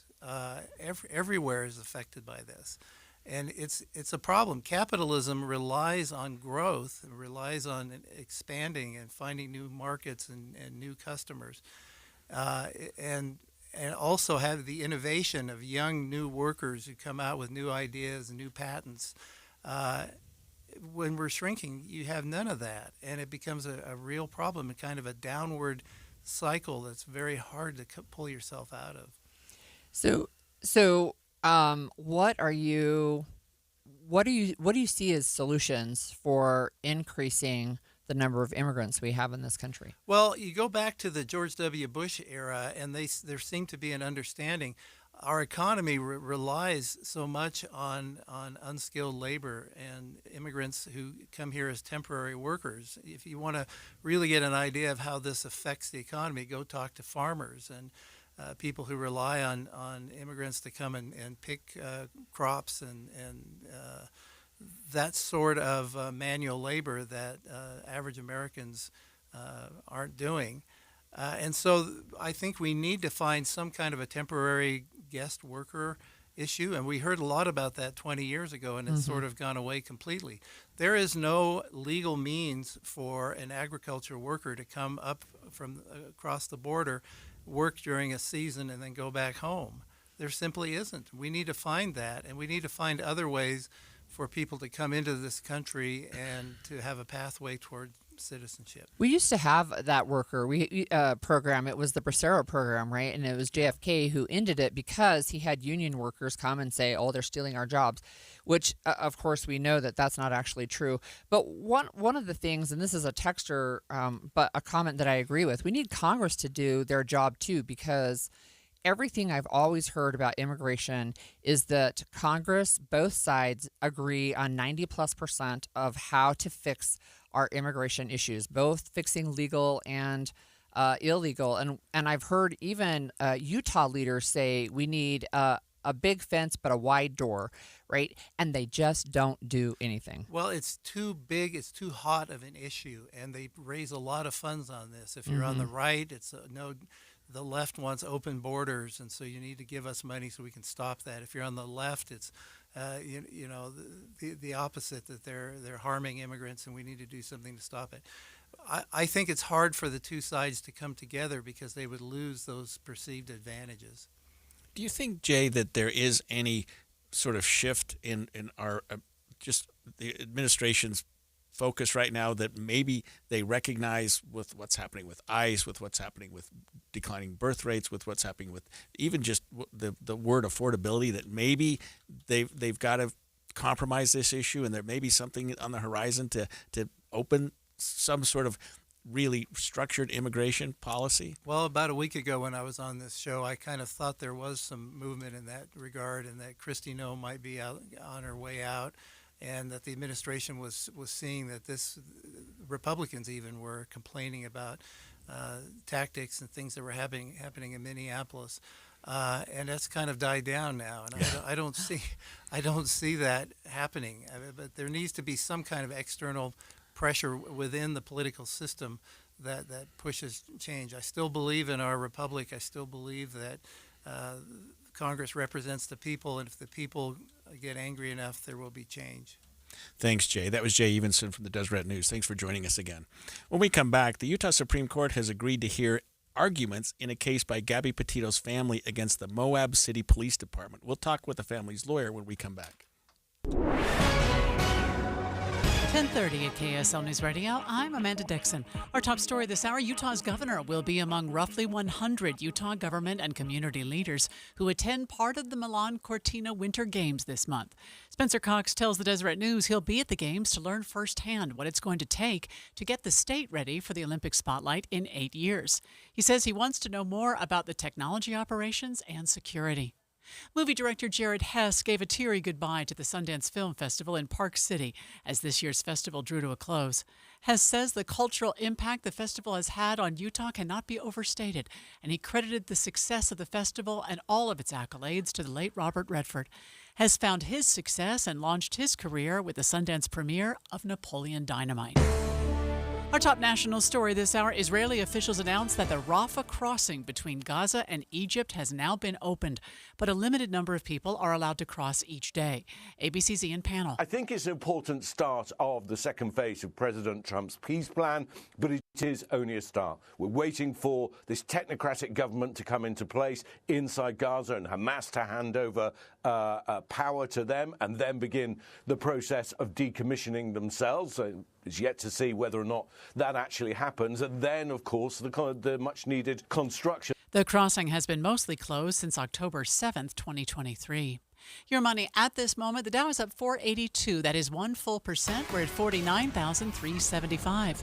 Coming up, get ready for a week full of 50-degree temperatures. KSL weather is next. KSL News Time, 10:32.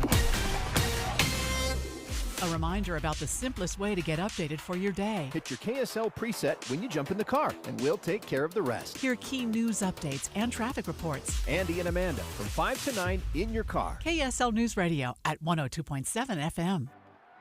It's game day. Are your moderate to severe Crohn's disease or ulcerative colitis symptoms keeping you from the action?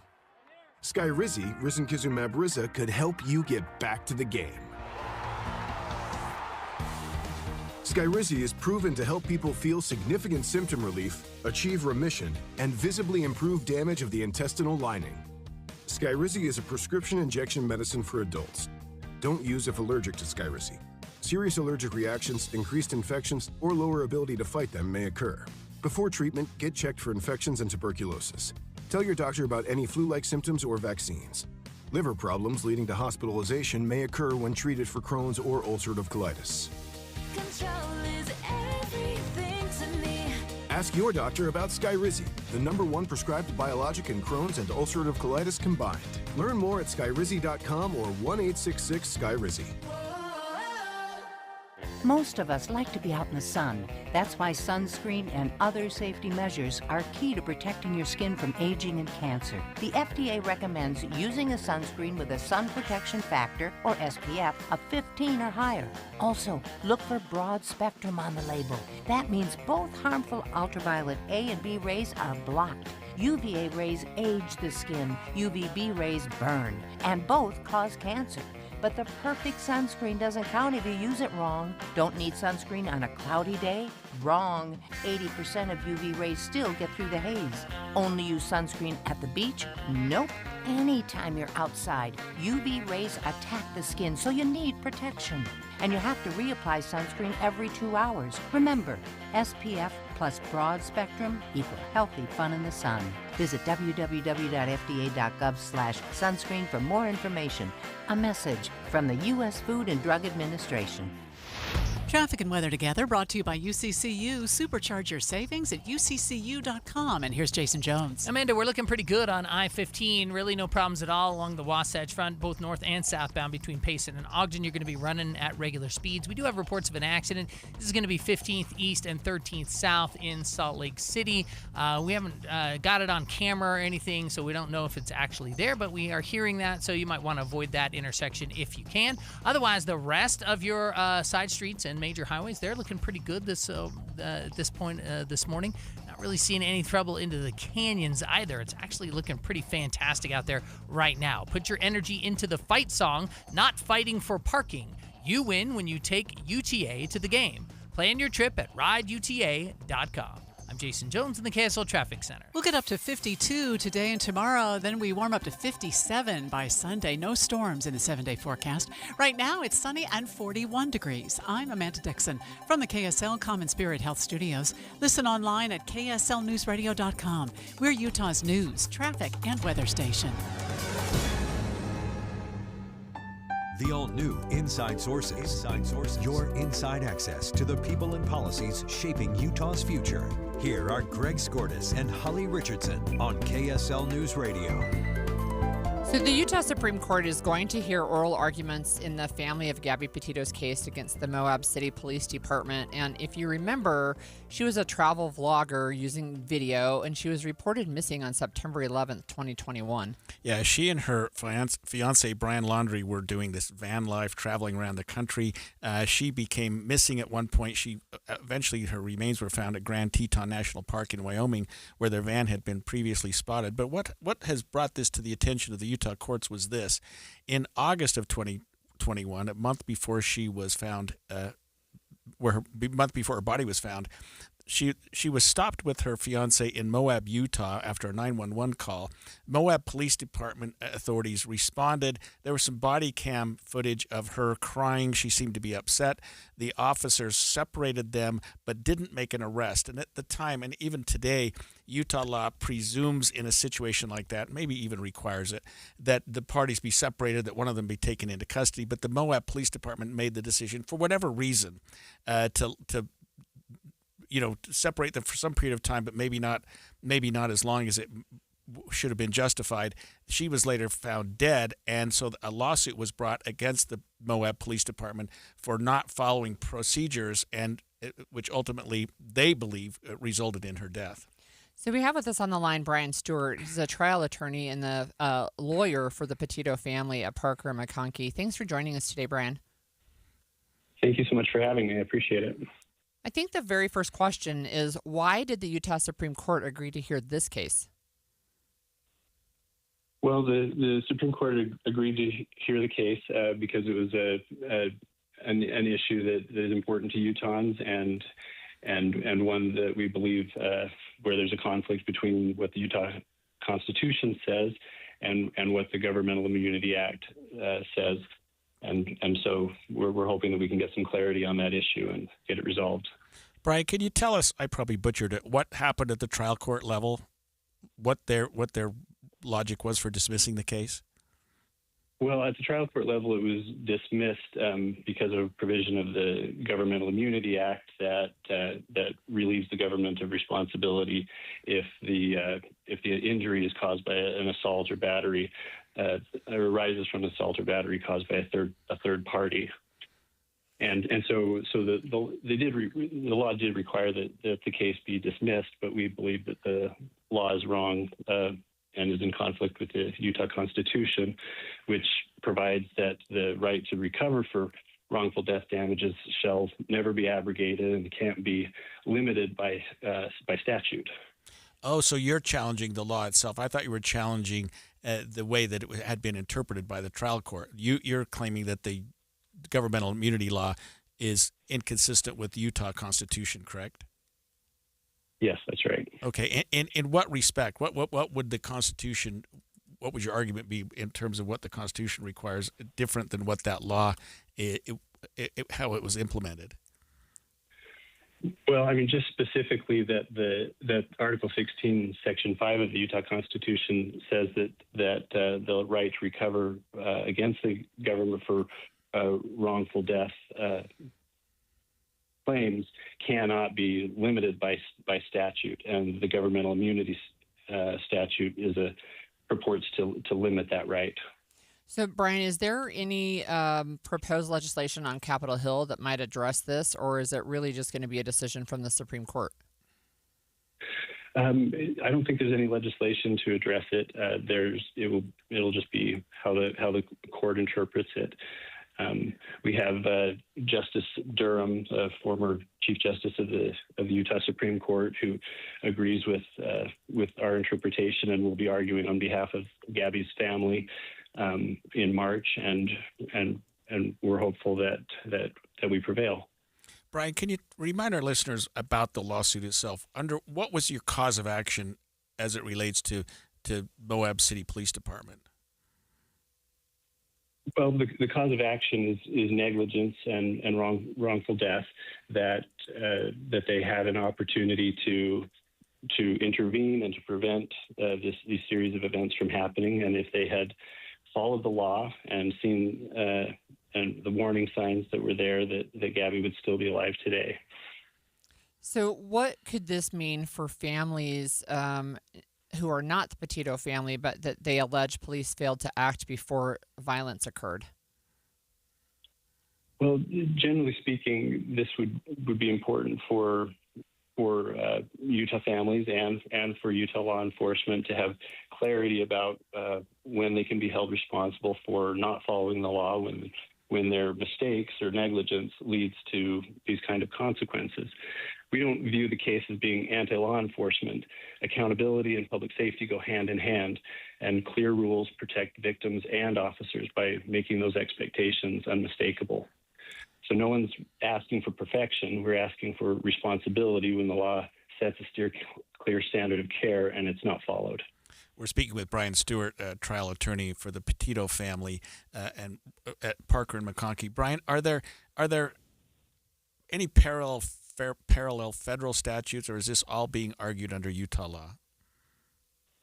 This is all being argued under Utah law, and looking back to the time of the writing of the Constitution and these provisions, and to see what causes of action against the government and governmental entities existed at the time that the Constitution was adopted, and what that those causes of action were preserved by the Constitution. What can you tell us about any precedent in terms of Utah Supreme Court, or is this a case of first impression?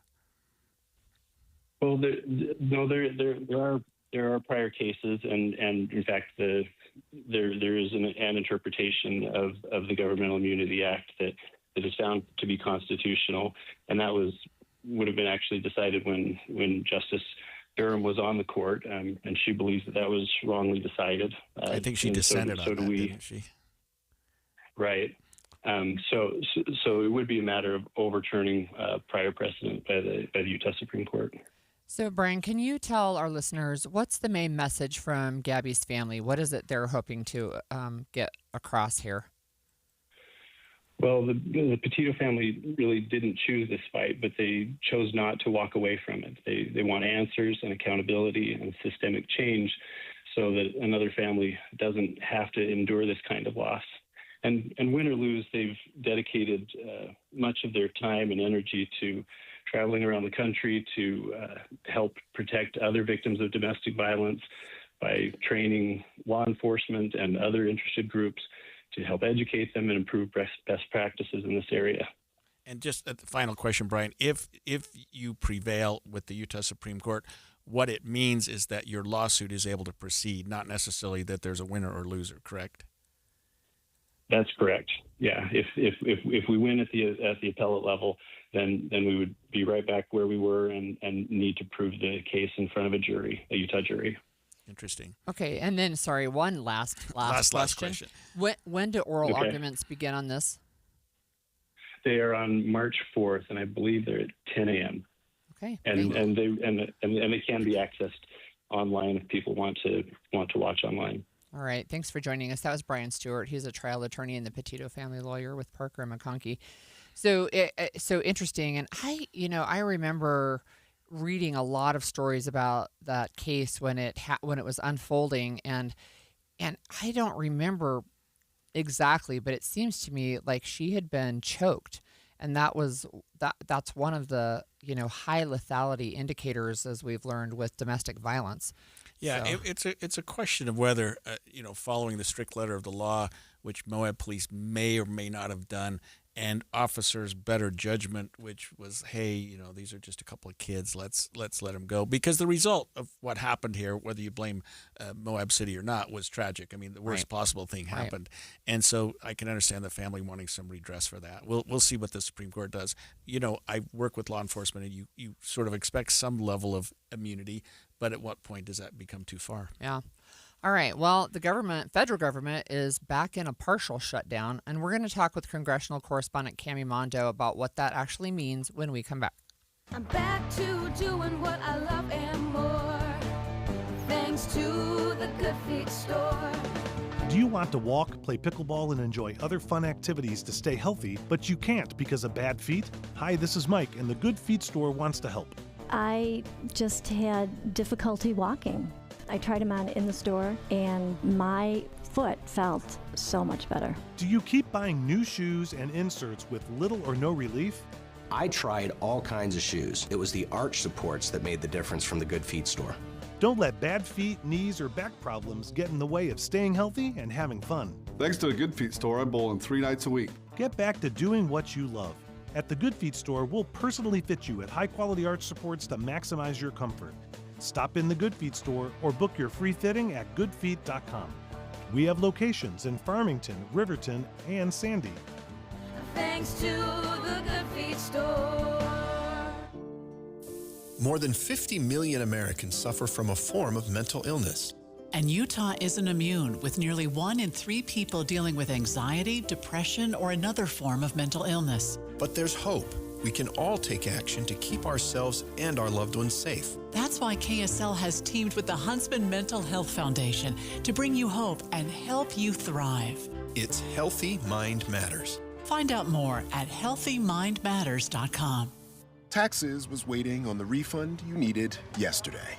All right, your car repair is going to run about $3,000. Now Taxes is getting back on the road with TurboTax and Credit Karma, where you can get your refund up to 5 days faster and get personalized guidance to take every dollar further. Now this is Taxes. Intuit Credit Karma with TurboTax. Deposit a federal refund into Credit Karma Money account and early submission of refund data by IRS required. Terms apply. Banking services provided by MVB Bank, Inc. Member FDIC. Credit Karma is not a bank. Why'd I go to the doctor? Working on the farm, my heart kept skipping a beat. I didn't think much of it, but my daughters made me get checked out. Turns out I have atrial fibrillation, which increases the risk of stroke about 5 times. Symptoms like irregular heartbeat, heart racing, chest pain, shortness of breath, fatigue, or lightheadedness can come and go. But if it's AFib, the risk of stroke remains. If you have symptoms, contact a doctor. I'm so glad I did. Visit notimetowait.com. Sponsored by Bristol-Myers Squibb and Pfizer. Getting help with electrical repairs is easier than you think. All you have to do is call Any Hour Services or schedule an appointment at anyhourservices.com. No one helps more homeowners than Any Hour Services. When it comes to vaping, the truth can get clouded. So let's make it clear. Vaping is not safe for kids, teens, or young adults. It's just not. Because vaping can put microscopic particles into your lungs. And dangerous things like metals and volatile organic compounds into your body. And nicotine, the same highly addictive substance found in regular cigarettes. Nicotine can harm a person's brain development through their mid-20s. Affecting learning, memory, attention, and impulse control, and priming the brain for other addictions. Vaping products also come in kid-friendly flavors that can make them appealing to youth. And many kids also use other drugs, like marijuana, in vaping devices. With appealing flavors, high nicotine levels, and lots of promotion on social media, many kids think vaping is harmless, but it's not. So talk to your kids about the risks of vaping, because when you talk, they hear you. For more information, visit underagedrinking.samhsa.gov. The more you listen to your kids, the closer you'll be. So we asked kids, what do you want your parents to hear? I feel sometimes that I'm not listened to. I would just want you to listen to me more often and evaluate situations with me and lead me towards success. We're not adults, so just be there and listen. I just want someone to yap to. And I just feel like I'll be fine. Like, if someone just hears me talk and talk and talk and talk and talk and talk and talk. You're doing a really good job. And I don't think I tell you that enough. And I know sometimes we get into it, and it's just hard on both of us. But, try to understand me more, and I'll try to do the same. Listening is a form of love. Find resources to help you support your kids and their emotional well-being at sounditouttogether.org. That's sounditouttogether.org. Brought to you by the Ad Council and Pivotal. All in together now, we can make it better. Can we do it? We rope it up. Cause we know how to jump. Moving and eating better every day can help make you and your kids healthier. Search We Can online to find out more. A message from the Ad Council, HHS, and NIH's We Can program. The new Inside Sources. Last week, Holly, we were talking about the threat of a government shutdown, and I mistakenly thought we had avoided the threat. But Saturday night at midnight, at least a few agencies are now not funded. Yeah. So it's a partial shutdown, unlike the one in the fall that was a full shutdown and lasted forever. And we have Cami Mondo online with us. She's the Deseret News congressional correspondent, but she's here to tell us more. Hi, Cami. Hey, how are you doing? Good. So can you tell us what's impacted by this partial shutdown? Yes, absolutely. So this latest funding package had about 6 spending bills attached. Part of that includes the Homeland Security bill, but other impacted agencies include the Department of Transportation, we have Labor, Health and Human Services. A lot of other agencies like that are also shut down as of today, while the negotiations for Homeland Security specifically are ongoing. What happened last week that gave dummies like me the impression that we had avoided that? I thought, what was it? Just part of the problem was solved, but other parts had been left on the table? Correct. Part of the reason why is because whatever the Senate was negotiating, it did change what was in that final package, so it had to come back to the House for approval. We did expect that, the minor weekend shutdown would take place. Normally a shutdown over the weekend doesn't do that much because these agencies are closed. So today is the first, real day of the shutdown, even though it's the third technical day. We did expect that things would be moving a little bit faster. There was talk maybe the House would come in, pass it today. But now there are some new dynamics at play that's insinuating that this shutdown could last a few more days as they try to work this out. All right. Well, what are some of the new developments then? House Democrats met over this weekend, and they've now come out, at least leadership has, against the funding bill. House Republicans were initially going to put it on the floor under suspension, expecting that Democrats would back this package that Senate Democrats helped negotiate. But there's still a lot of opposition to this ICE fight, this whole ICE funding and Homeland Security. And so now it's looking like Republicans are going to have to try and get this through on their own. But, as is House fashion, we have some Republicans who do not agree with the package. And so we're kind of looking at a standstill right now. So are the Democrats concerned about parts of it, including ICE, Homeland Security, and maybe not, like you talked about, Department of Transportation and Labor? Is there a way that this could be piecemealed a little bit? It seems like that is a concern among some Democrats. They want to be able to get, those 5 bills that fund the other parts of the government and have nothing to do with Homeland Security. Some of them do want to get that passed. But Democrat leaders, it appears, seem to want to use that as leverage to get what they want in this ICE funding fight. I think that's another dynamic that we're going to see worked out at least today and tomorrow as they continue to kind of figure out what their messaging is. But that's kind of where it's at right now. So, Cami, if they're trying to figure out their messaging, are they looking at election results from special elections that happened last week? I don't know if that is necessarily part. I think the last shutdown, because Democrats did so well, or at least better than what they thought they would, they're thinking that another shutdown could help them get what they want in this ICE funding fight. But right now, it seems like their demands on ICE are not going to really get anywhere with Republicans. But again, Democrats have been doing well in these off-year elections, so that definitely could be part of what they want to try their messaging for. It almost seems like the opposite could occur also, Cami, and that is that the Democrats could get blamed for another shutdown when, I don't know, but last time when the shutdown finally ended, it seemed like Democrats didn't necessarily come out looking as good as they might have expected because they ultimately caved. Who's the one that's more at risk here if the government continues to be shut down? I think you're exactly right. The Democrats, I think, do have more to lose here, especially because, the House or at least the Senate side, Republicans and Democrats came out with this bipartisan deal. They got the White House involved. And so what is now on the table is, for all intents and purposes, a bipartisan deal. And Democrats now came out with the surprise that they are against it, holding, half of government funding hostage while they try and negotiate this ICE funding. I do think you're right that Democrats have more to lose here, especially if they don't have a plan worked out in the next few days. Cami, I'm going to pivot a little bit, if that's okay, and ask you about a legal challenge that has entered the redistricting chat. What is going on here in Utah? Yes, there is a new filing in this ongoing redistricting lawsuit that we've seen in Utah the last few years. There's this new filing that was motioned last week that basically is a motion for joinder from the Utah County Clerk, basically asking to be included as a party in this lawsuit. The argument essentially is that these maps can't go into effect without the county clerks actually putting them in place, so they should be involved in the conversations leading up to that. So far, they haven't been. This filing, it may not go anywhere, but it has now entered the conversation as the Utah Supreme Court is looking at their decision. Wow, we've got like 4 battlefronts on that issue right now in the Supreme Court. We don't even know when they're going to be considering that. Was this something that came out of the blue, Cami? It did come out of the blue, and it was also something that when I talked to the lawyer helping, represent the Utah County Clerk, they acknowledged it may not go anywhere, but nobody has brought up the fact that these county clerks are the ones who know the best about these maps. They know how they actually have to be implemented, so they should be involved in these conversations.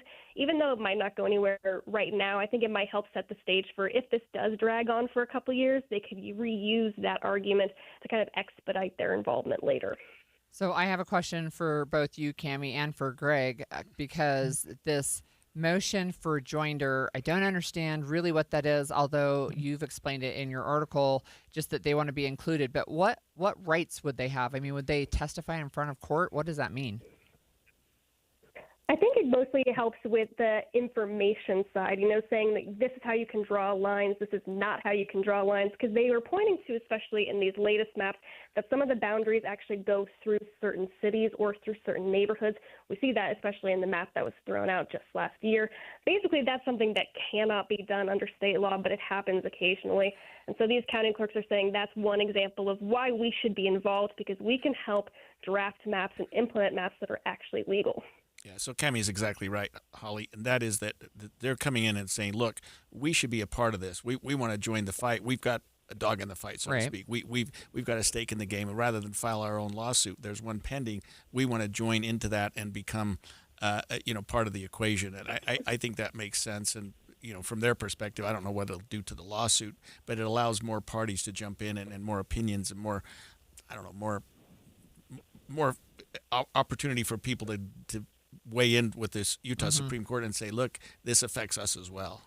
Cami, in that article, you referenced some public opinion polling. Can you talk to us about that really briefly? Where does Utah stand on this redistricting fight? It seems that Utah voters are mostly split on the issue. It also depends on where you look at. Deseret News polling has it that they are split. You have people who do support it. You have people who don't. You have Better Boundaries, who is the anti-gerrymandering group, who did their own polling that shows that a majority of Utahns still support Proposition 4, which is that anti-gerrymandering law. And then you also just have members of the public who aren't really sure what it is. They just know they don't like the word gerrymandering, so they say they'll be against it. But it does seem that most Utahns are split right now, and that'll probably go back and forth, especially as the president weighs in. You'll probably see more people on the right want to undo Proposition 4 as they think that, it's not legal. Thank you, Cami. That was Cami Mondo, Deseret News congressional correspondent, who's always so available to us. And, she makes a lot of good points. I would say this, that the last question you asked, I think, is really important. Where does the public stand? And I think if you went back to 2018, when this ballot initiative was on the ballot, it was the Republicans continue to say it was very, very close. It seems to still be pretty close. Yeah. What she's saying. I think, and again, we've talked about the different fronts where this battle is being fought. One of them is on gathering signatures, and they only have until the end of next week. And this is their Republican movement to get this issue on the ballot to just replace or just basically delete Proposition 4 from the Utah Code. And I may have been remiss about that because I thought the fact that they were having such a hard time getting the required 140,000 signatures or whatever the number was an indication that the weight of the opinion by the public was against it. But maybe it's a closer case than I thought. Well, we'll see. Remember, we talked a little bit at the end of the week last week about people who were feeling like they were misled and trying to get their names removed, and that's a whole thing as well. Yeah, I mean, I think people, if you say this is the anti-gerrymandering bill, everyone would say, sign me up. Right. But if you talk about redistricting the case so that you can keep carve out Utah red. Right, carve out, whatever, a Democratic stronghold or keep Utah red, people will have a different opinion. Well, the Utah legislature has been hard at work. They have now more than 700 bills on the table. We barely scratched the surface. Some proposals are racing ahead. Others have hit a legislative brick wall. Which ideas survived, which didn't, and what it all means for you. We're going to discuss that straight ahead. KSL Salt Lake City. From the KSL Common Spirit Health Studios, this is KSL News Radio. Utah's news, traffic, and weather station. 11 o'clock at KSL News Radio. I'm Claire Scott, KSL's top story this hour. The Utah Sports Commission is asking for $2 million to promote the legacy of the 2034 Winter Games long before those games begin. We've kind of shifted it up and said, let's do a continuous legacy as though it never ended and keep bringing major events in before versus waiting till after the games. Commission President and CEO Jeff Robbins tells legislators part of the reason the IOC awarded the 2034 games to Utah is because our venues have been maintained since 2002. And our top national story this hour from ABC News. The federal government is now correcting its mistakes after releasing the identities and private information of some of Epstein's victims in the massive data dump last week. In response to concerns raised by attorneys for alleged Epstein victims who say their personal information has been posted in the files, the Justice Department says it has taken down several thousands of documents and media that may have inadvertently included victims' identities. The DOJ insists it's doing its best to catch, respond to, and promptly fix mistakes, but attorneys for the women have asked two judges to order a takedown of the files until proper redactions can be done. ABC News national correspondent Stephen Portnoy there. And President Trump is lowering tariffs on India after the country agreed to stop buying oil from Russia. Trump announced today that he plans to lower the tax on Indian goods from 25% to 18%. Your money at this moment, the Dow is up 511 points. The S&P is up 48 points. And coming up, highs in the 50s all week. KSL weather is next. KSL News Time, 11:01.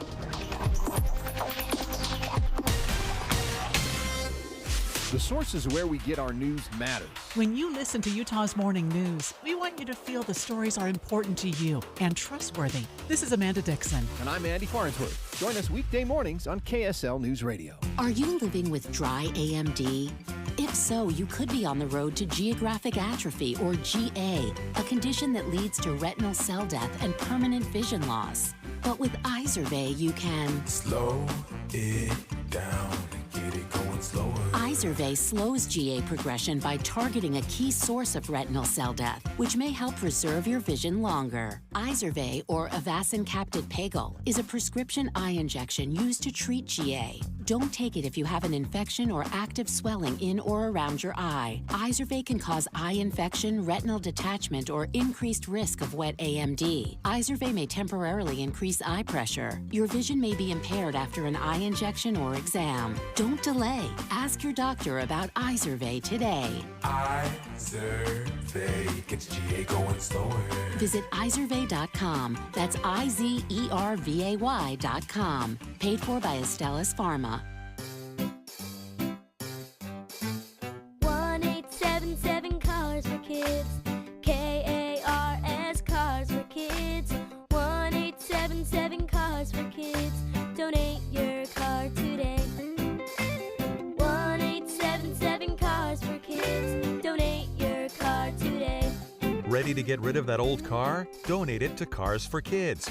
Call 1-877-CARS-FOR-KIDS to reach a friendly live agent.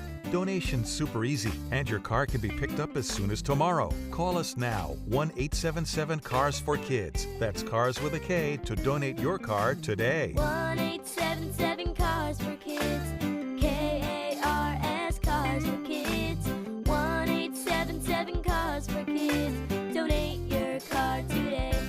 know you can donate real estate too? Go to carsforkids.org. That's carsforkids.org.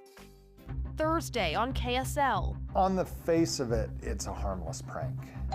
Doorbell ditching, a game that generations of children played, has taken a frightening turn. All you could see was a hoodie and a mask. The KSL investigators set out to understand why a once silly prank, it looked like a handgun, you just firing it at us, seems to be more dangerous today. You don't know whose door you're going to go knock on or pound on. Ding Dong Danger, Thursday at 10. Traffic and weather together every 10 minutes on the 9s, brought to you by UCCU. Transfer savings, earn more. UCCU, love where you bank. Here's Ricky Meese. We are looking at a quiet drive on all the Valley freeways. Now, we do have a damaged roadway. It's at the on-ramp to southbound I-15 at 3300 South. We're waiting to find out if all of these potholes are going to need immediate repair. You may want to find an alternate route. And Provo Canyon, Highway 189, closed in both directions due to road work near Deer Creek. The Good Feet store, supporting you with comfort no matter what the day brings. Find the location nearest you at goodfeet.com. Ricky Meese in the KSL Traffic Center. We'll see a high of 52 today, and temperatures just get warmer as the week continues. You can see highs nearly 60 by the end of the week. And right now it is 43 and sunny. I'm Claire Scott from the KSL Common Spirit Health Studios. Listen online at kslnewsradio.com for Utah's news, traffic, and weather station. The all-new Inside Sources. Your inside access to the people and policies shaping Utah's future. Here are Greg Skordas and Holly Richardson on KSL News Radio.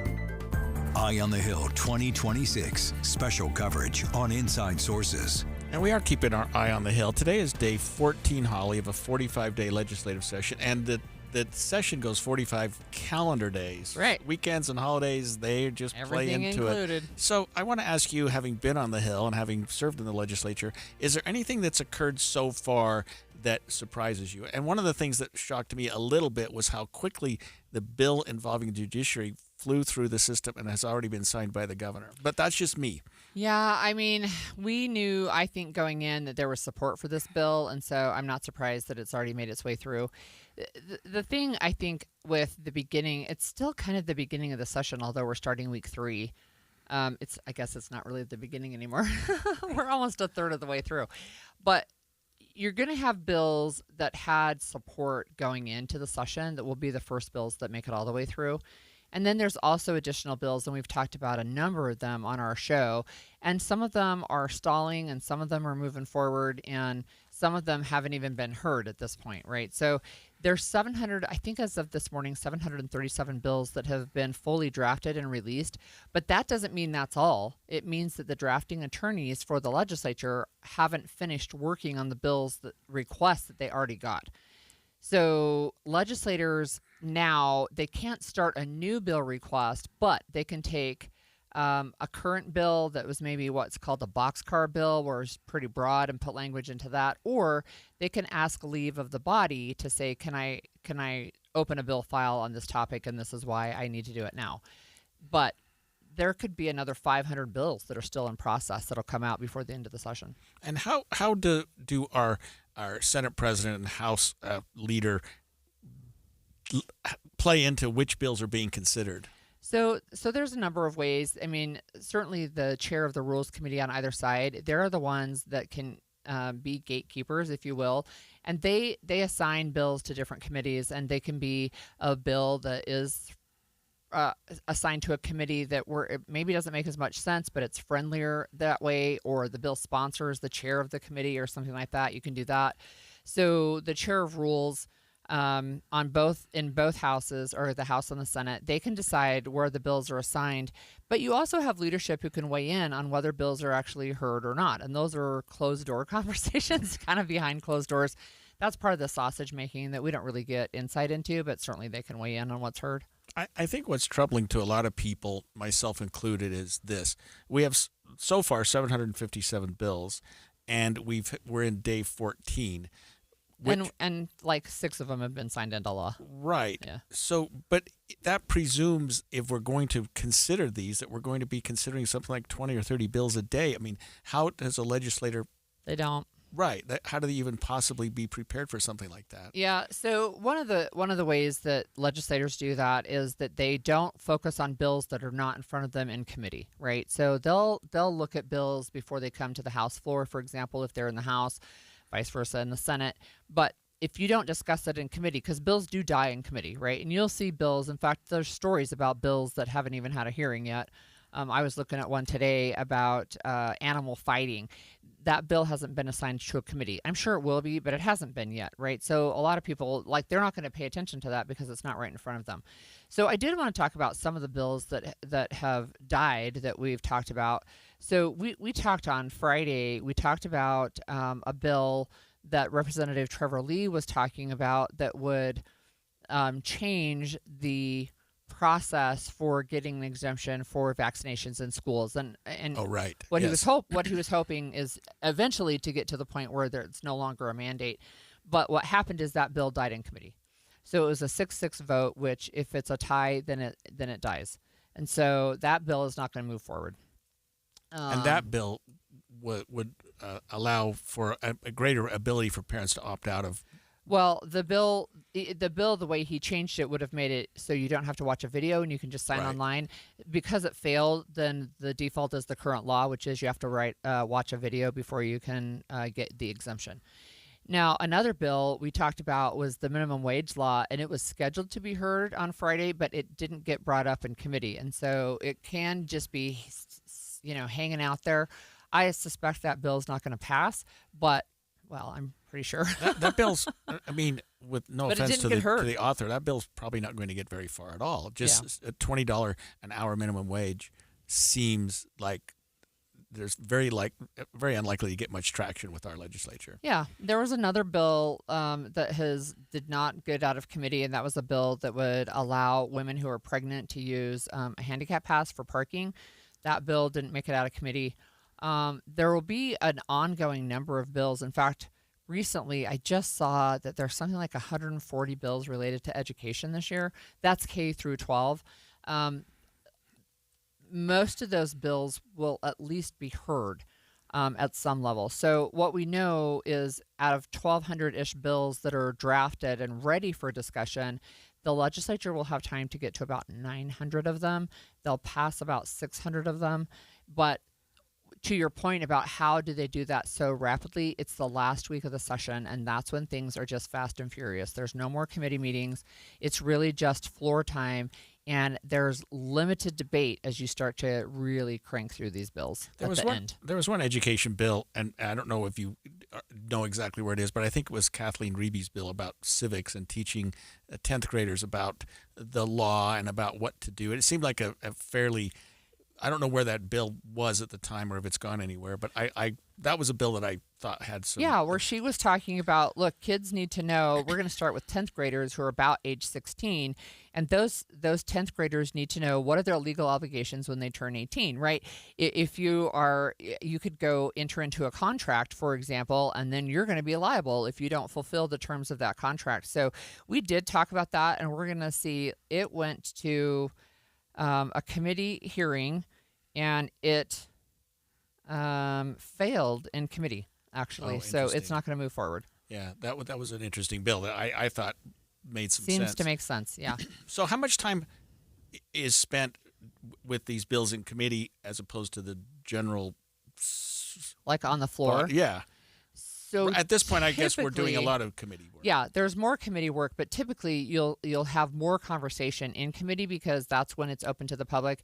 If you're speaking on the House floor or the House Senate, there's no public input available there. It's basically the legislators can talk, and they may have questions, and they may have some conversation and ongoing. But there's public input at the committee? There's public input at committee hearings, right? That is people's opportunity to weigh in. Of course, you can contact your legislators other ways, but that is one way to weigh in and say, I'm here to support this bill. I'm here to oppose this bill. I'm here to support part of this bill. Right. Right. Yeah.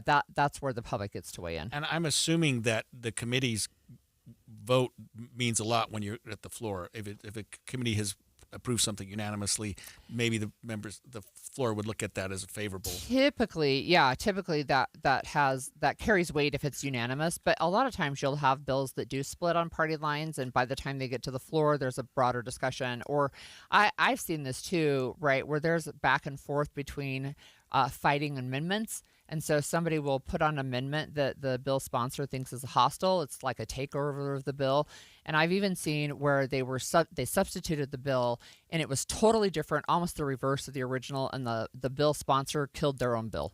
One last question. What are you looking forward to this week? What's on your mind right now? I'm looking forward to ongoing discussions about what's going to happen in higher ed and public ed. And I'm really interested in the bill that we talked with Representative Perucci earlier this morning about pregnant inmates. Right. So, yeah, those are things I'm looking forward to this week. But there's going to be a lot. We're going to pass the one-third mark and head towards halfway. All right, you're going to want to stay with us through the break. We'll be joined in studio for a really impactful conversation with a woman who lost her son to suicide. She's now devoted herself to warning others about the dangers of sextortion. We're going to hear her story in just a few minutes, so stay with us. If you're ready to buy a home or sell a home and you're worried about the current real estate market because of what you've heard from some of your friends or family, well, we're here to tell you that you really shouldn't be worried, because now is a great time to buy and sell with our friends at the Stern Team, powered by Almada Real Estate. And here's why. Buyers have more options due to increased inventory, which gives them the power to negotiate for repairs, interest rate buy-downs, and closing cost assistance.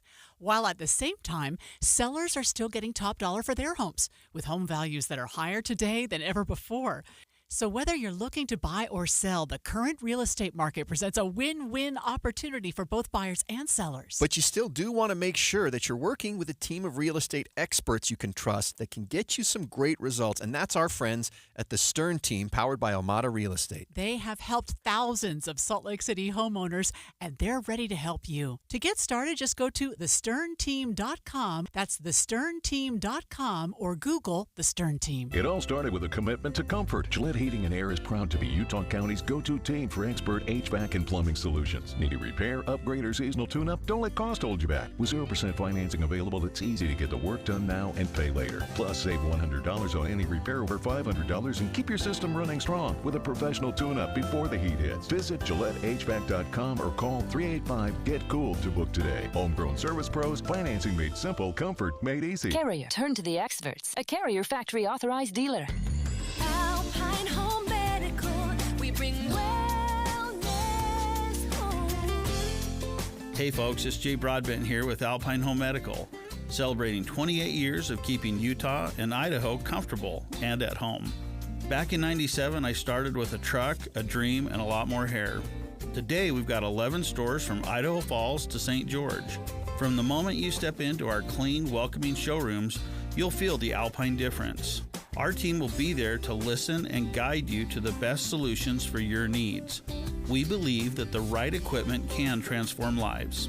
We're honored to be a part of your healthcare journey and to help you live the life you deserve. Visit us online at alpinehomemedical.com. That's alpinehomemedical.com. Alpine Home Medical, we bring wellness home. Why'd I go to the doctor? Working on the farm, my heart kept skipping a beat. I didn't think much of it, but my daughters made me get checked out. Turns out I have atrial fibrillation, which increases the risk of stroke about 5 times. Symptoms like irregular heartbeat, heart racing, chest pain, shortness of breath, fatigue, or lightheadedness can come and go. But if it's AFib, the risk of stroke remains. If you have symptoms, contact a doctor. I'm so glad I did. Visit notimetowait.com. Sponsored by Bristol Myers Squibb and Pfizer. This year's tax changes. Better not get caught snoozing. Miss one deduction, lose thousands. Not amusing. Big tax changes can mean bigger refunds at Jackson Hewitt. And right now, get $100 just to try us. Don't worry, tax filers. If money is tight, get $100 from Jackson Hewitt, so you'll sleep better at night. Limited time offer for new clients. Participating locations only. Details at jacksonhewitt.com. I'm Andrew Saul, Commissioner of Social Security. I'm here to warn you about telephone scammers pretending to be government employees. Some of these scammers may say threatening things like you will be arrested if you don't make payments or provide personal information. Do not fall for these tricks. These calls are not from us. Real Social Security employees will never threaten you for information or money. If you receive a call like this, hang up. Never give the caller your personal information, like your Social Security number or bank account, or send money in any form, cash, gift cards, wire transfers, or prepaid debit cards. Report the call to our law enforcement arm, the Office of the Inspector General, at oig.ssa.gov. Share this information with your friends and family. Hi, Grandma. Can Nina come over for dinner? Sure. I've been meaning to ask you, what would happen if someone offered you a drink? Grandma? If anyone ever does, I want you to say, no, I have too much respect for my family and I don't want to get in trouble. I promise, Grandma. They really do hear you. For tips on what to say, visit underagedrinking.samhsa.gov. That's underagedrinking.samhsa.gov. This message brought to you by SAMHSA and this station. Inside Sources. So we've talked about this before, the dangers of the internet. Not kind of, like explicitly we've talked about this. And we know that with parents, there are so many ongoing threats. Sometimes it can be hard to keep up. Right, and our legislature and others have been trying to do some things to protect our youth, but there's only so much that can be done. And there's so much. There's even a lawsuit going on with respect to some of the internet providers saying, look, you know that your algorithms are causing addiction. You know that you're causing harm. You know that you're really affecting our young people. And they're saying, well, I've got the First Amendment right to do what we need to do. Well, one of the issues that's happening is sextortion, and it's a crime that involves adults coercing kids and teens into sending explicit images online. We have with us Brandy Vega with Promise to Live. Hi, Brandy. Hello. Thanks for joining us again. Thank you. Tell us why you're here today and who you've brought with you. Well, tonight we have our Safe Tech event at Skyridge, and it's so critical because we're hearing the numbers that are, on the rise with sextortion, AI, digital scams, and this is for all ages. Even I was at a senior event this weekend, and they were talking about how elderly are being targeted. So we're going to talk about that tonight, but what we want to get behind is the heart of this, and we have Cindy George. She's a mother who knows firsthand what it's like to go through this and the urgency and the importance of this conversation. She lost her son, and she'll be speaking tonight. We want people to know why we're doing this. Brandy, can you tell our listeners what you mean, and I think we all know by sextortion, what is the phenomena? So essentially, there are call centers all over the country where scammers get in there. They pretend to be somebody they're not. They hack into your system. They convince you to send explicit pictures. And even if you don't, they can AI manipulate them. So it doesn't really matter whether you do or whether you don't. But once you do, then they'll say they're going to send it to everybody. And then they bombard you. And often within hours, people take their lives, especially people who don't know where to turn or what to do. And they're so embarrassed. That's tragic. Cindy, thank you for joining us. And first of all, we're so sorry about the loss of your son. I wonder if you could just tell us a little bit about that story. What happened? Well, I'm a teacher, and I was doing my grading. It was an off day where the kids weren't there, and I was at my desk, and I got a call from the Miller County Police. And they said, do you have a place in Kanosh? And I said, yes. And do you have a son named Jake? And I said, yes. And they proceeded to tell me that my son had taken his life at the house there. And I said, no, you've got the wrong kid. Can't be my son. He wasn't depressed. He wasn't on drugs or alcohol. It didn't make sense. I argued with them. I said, you've got the wrong kid. And then they finally described his car and everything, and I had to face it that this was real. He made 8 letters, and one of the letters told how to get on the Kik app and look up a certain name. He wanted me to understand. And so when I got his phone back 4 months later, I read the conversation between this evil predator and my son, and I read the stress they put him under. They coerced him into sending an explicit text or picture, and then once he sent it, they said, "We have you now, and you're going to pay us $300 if you want this deleted, or we're going to send it out to your family, we're going to send it to your school, we're going to send it to your job. Basically, we're going to destroy your life with this picture." And he went into a panic. They were on him at such a, they had him so stressed out. They said, get to a Walmart, show us your money, show us the application. And he sent $300 on a Sunday night to the Philippines, Marie Zabril. And then after he said, "Okay, I made the payment. Now please delete it." And they told him, "No, you're going to be our personal genie and you're going to make 3 payments."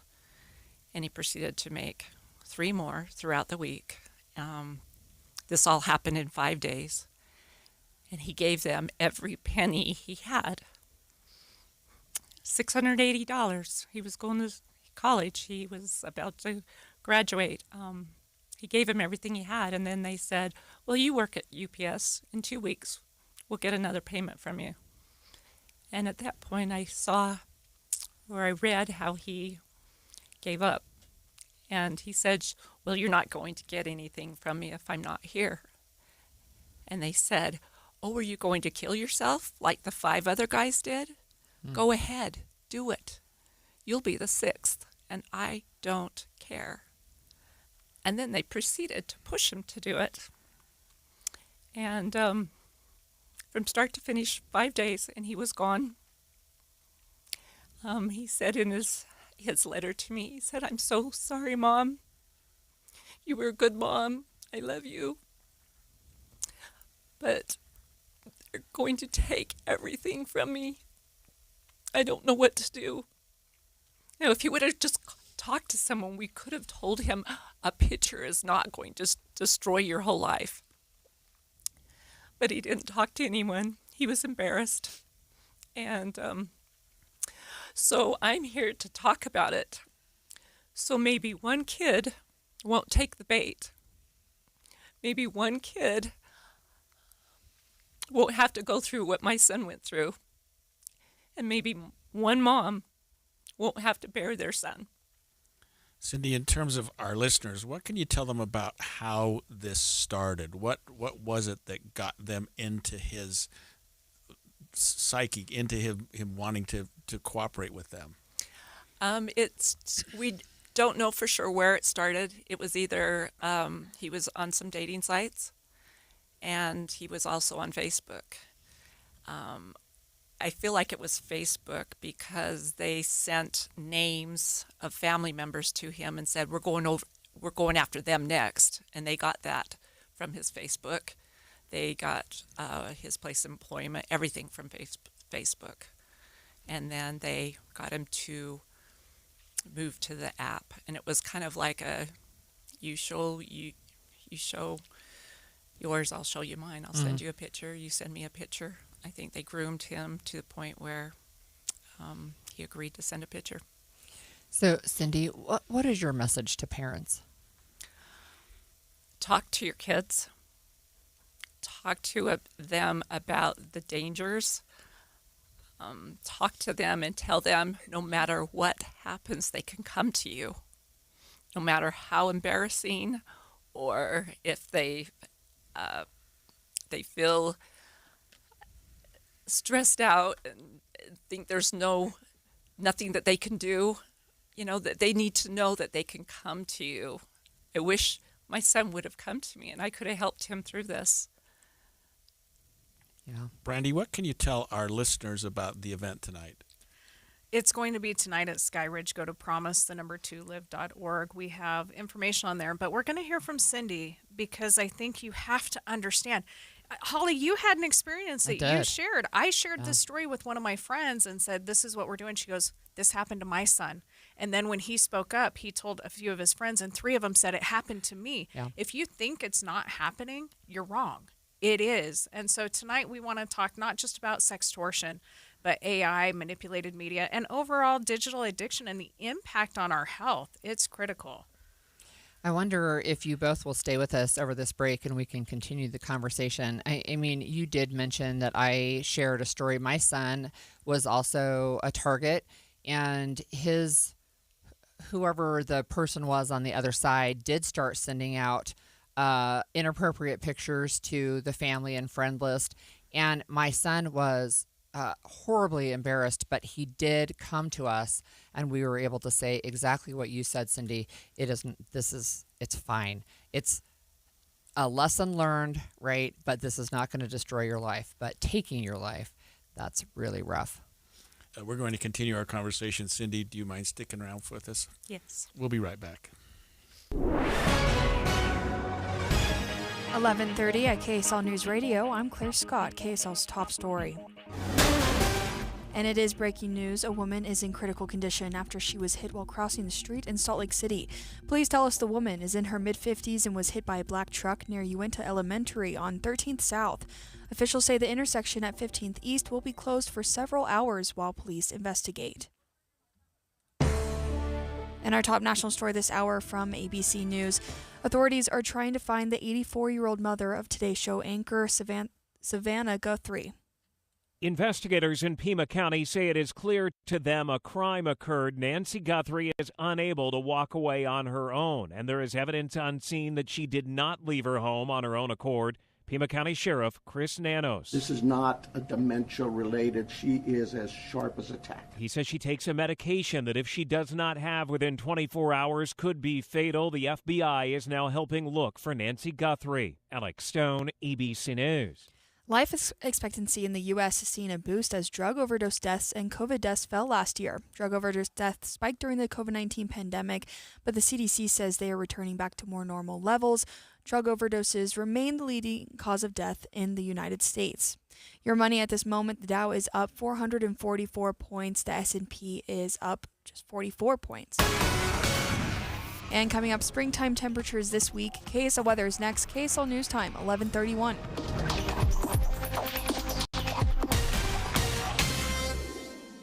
Mornings are for recharging. And they're for starting your day right. We volunteer to join you in the car. Get news and weather at 102.7 FM during the most important part of your day. Andy and Amanda, each morning between 5 and 9 on KSL News Radio. This message comes from Viking, committed to exploring the world in comfort. Journey through the heart of Europe on an elegant Viking longship with thoughtful service, destination-focused dining, and cultural enrichment on board and on shore. With small ships that bring travelers closer to the destination, there's more time to explore. And every Viking voyage is all-inclusive, with no children and no casinos. Discover more at Viking.com.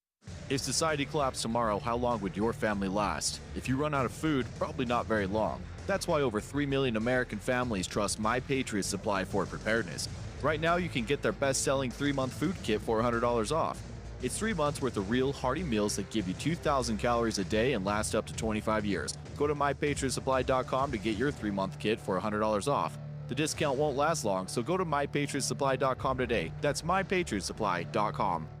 A family office is a team built to handle the 3 biggest financial responsibilities a family faces: wealth management, tax strategy, and estate planning. Most firms only manage your investments and refer the rest out, hoping everyone stays aligned.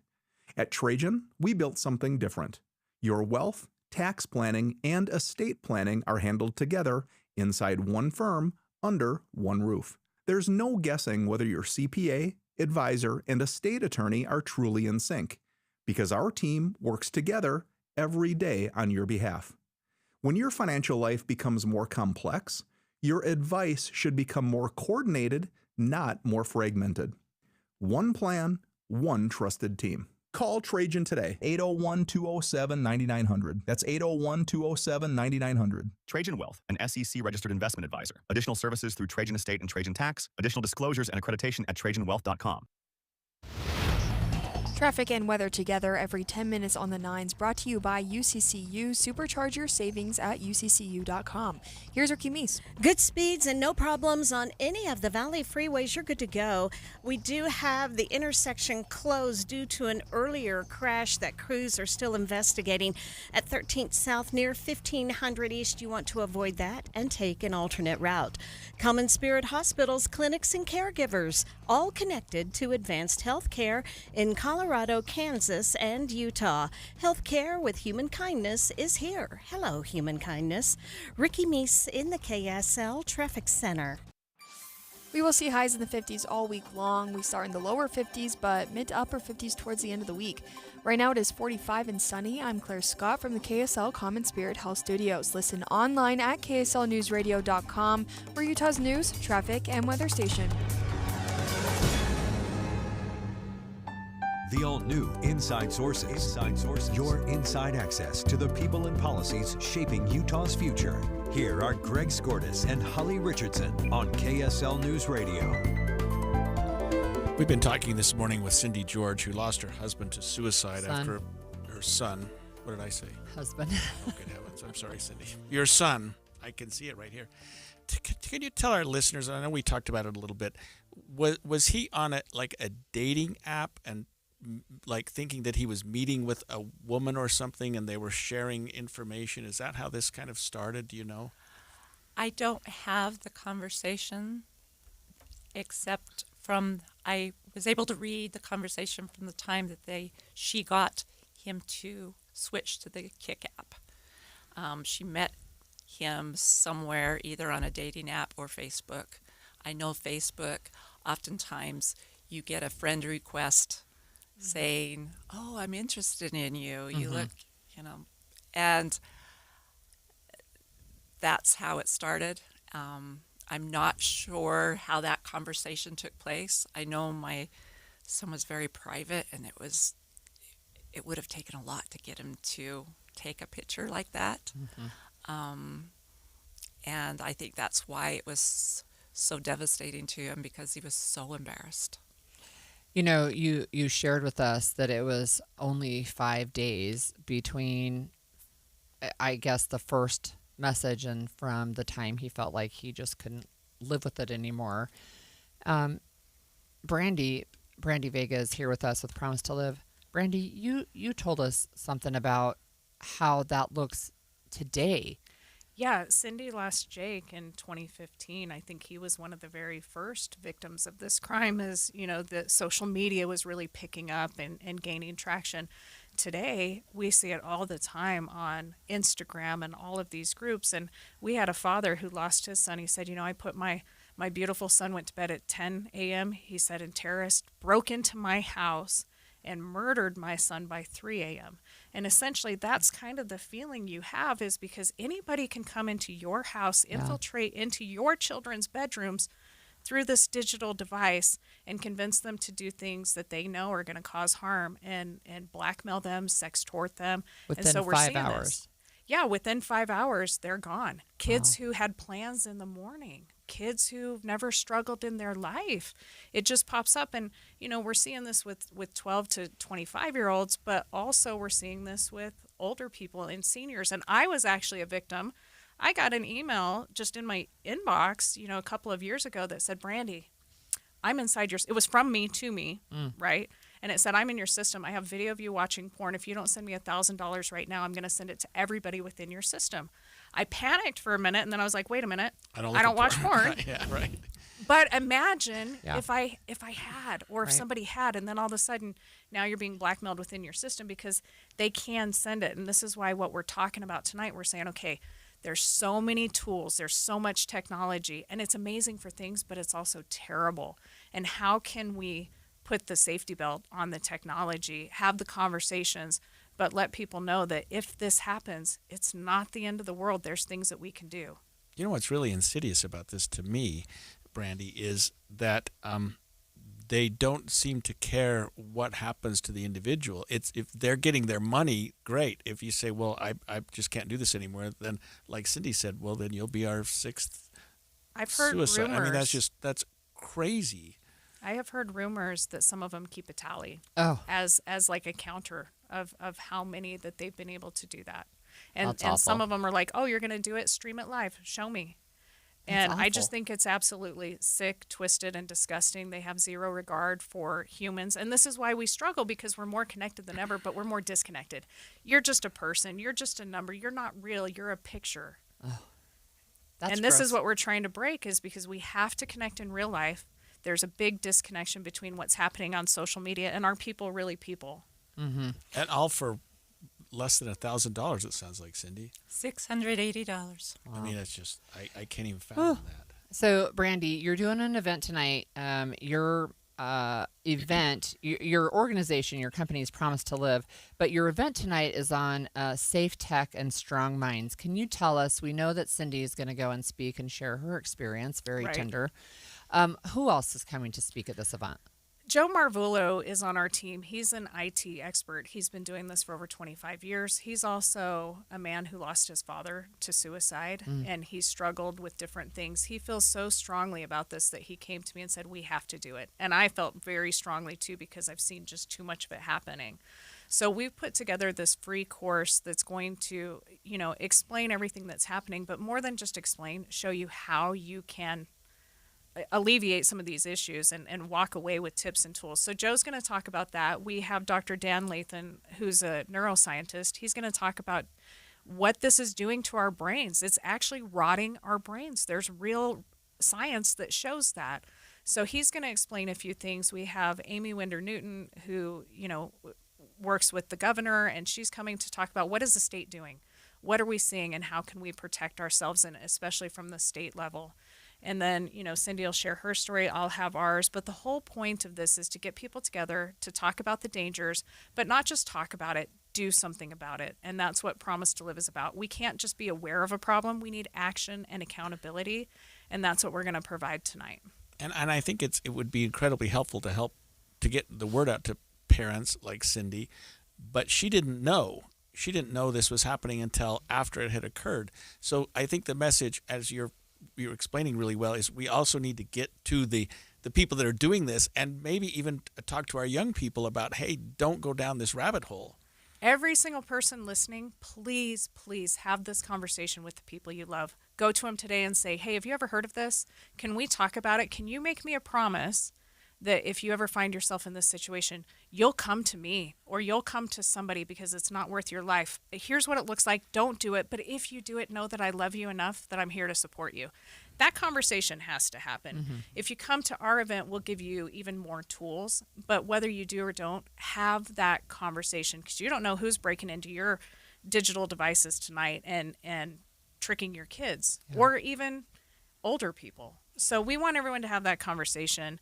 We want them to know what you can do to protect yourself. It's so critical. And the embarrassment isn't worth your life. No failure should be fatal. So one of the things that you already mentioned is people don't even have to actually send an explicit photo to have this impact them, because they can manipulate it. They can do AI manipulation and just say, well, we have this instead. Yeah, they can. And what I would say too is, no matter whether or not you sent a picture, now you can say, so what my friend did, her son sent a picture, but whether he did or didn't, you say, hey, we've been scammed. It's a spam. Don't open it. It's dangerous, because that's true. So if anybody puts you in this situation, then what you do is you send it out to everybody and say, I've been scammed. Do not open this attachment. It's dangerous. And even if they do, you can blame it on AI. But don't do it, and don't risk your life over it. Have the conversation. Often parents come and say, what should I look for? Stop looking. Chances are pretty good you're looking at your phone. Have the conversation. That's key. Yeah. So, Brandy, your event is tonight at Skyridge High School, which is in Lehigh, correct? Skyridge High School in Lehigh, Point of the Mountain, open to everybody. We really want you to come. We're going to have some free giveaways from Ghost Rocket. We're having cookies, and just an opportunity to find out everything that's being done and can be done. but not overwhelming. We want to hear from you. We want to connect with you. What time can people come? 6:30 to 8:30. And is it open to everyone or 12 and up? Okay. We want to, get people 12 and up because it is a little bit sensitive. And we work with other great partners like Resilient U and ParentLink who can provide for earlier education. But everyone's welcome to come. And if you can't come, but this is interesting to you and you have a business or a school or something, please reach out to us. We want to share this far and wide. Cindy, one final question for you. What would you like our listeners to know about your son? The big thing I'd like to say is my son was a really good kid. He had everything going for him.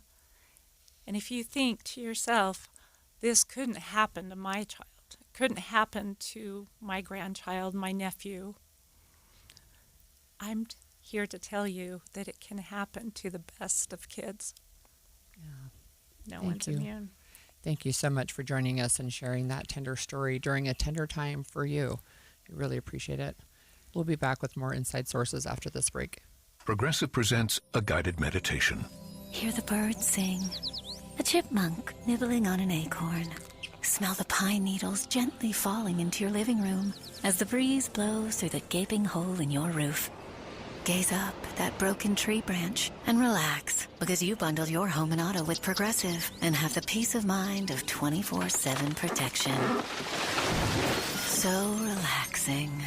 Progressive Casualty Insurance Company, affiliates, and other insurers. Not available in all states or situations. Taxes was waiting on the refund you needed yesterday. All right, your car repair is going to run about $3,000. Now Taxes is getting back on the road with TurboTax and Credit Karma, where you can get your refund up to 5 days faster and get personalized guidance to take every dollar further. Now this is Taxes. Intuit Credit Karma with TurboTax. Deposit a federal refund into Credit Karma Money account and early submission of refund data by IRS required. Terms apply. Banking services provided by MVB Bank, Inc. Member FDIC. Credit Karma is not a bank. KSL Broadcast Group contests are open to participants 18 years of age and older that are residents of Utah, unless otherwise specified. Employees or agents of the station, Bonneville International Corporation, other area radio stations, or any entity associated with the contest may not enter. Persons who have won in the last 30, 60, or 90 days from a station contest or event may not be eligible. Full general contest rules are available at kslnewsradio.com/contests.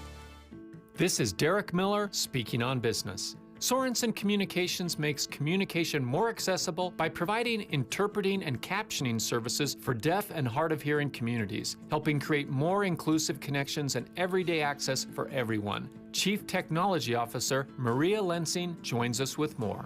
Sorensen Communications is the world's leading language services provider for deaf and hard of hearing communities. Together with our expert sign language interpreters and our patented technology, we deliver high-quality communication services people can rely on. Hard of hearing people use our caption call service at no cost to communicate with friends and family. Sorensen's deaf customers rely on video relay services and Lumina Video Phone to meet their communication needs simply, easily, and at no cost as well. Our enterprise solutions include video remote interpreting and on-site interpreting, and Forum, a spoken language translation service with real-time translations to over 20 languages and dialects. Since 2022, we have facilitated over 328 million conversations. Check us out at sorenson.com and give us a call. We would love to help your business serve the communication needs for deaf and hard of hearing people too. Sorensen Communications continues making a meaningful difference in Utah by supporting smoother, more inclusive communication for businesses and communities.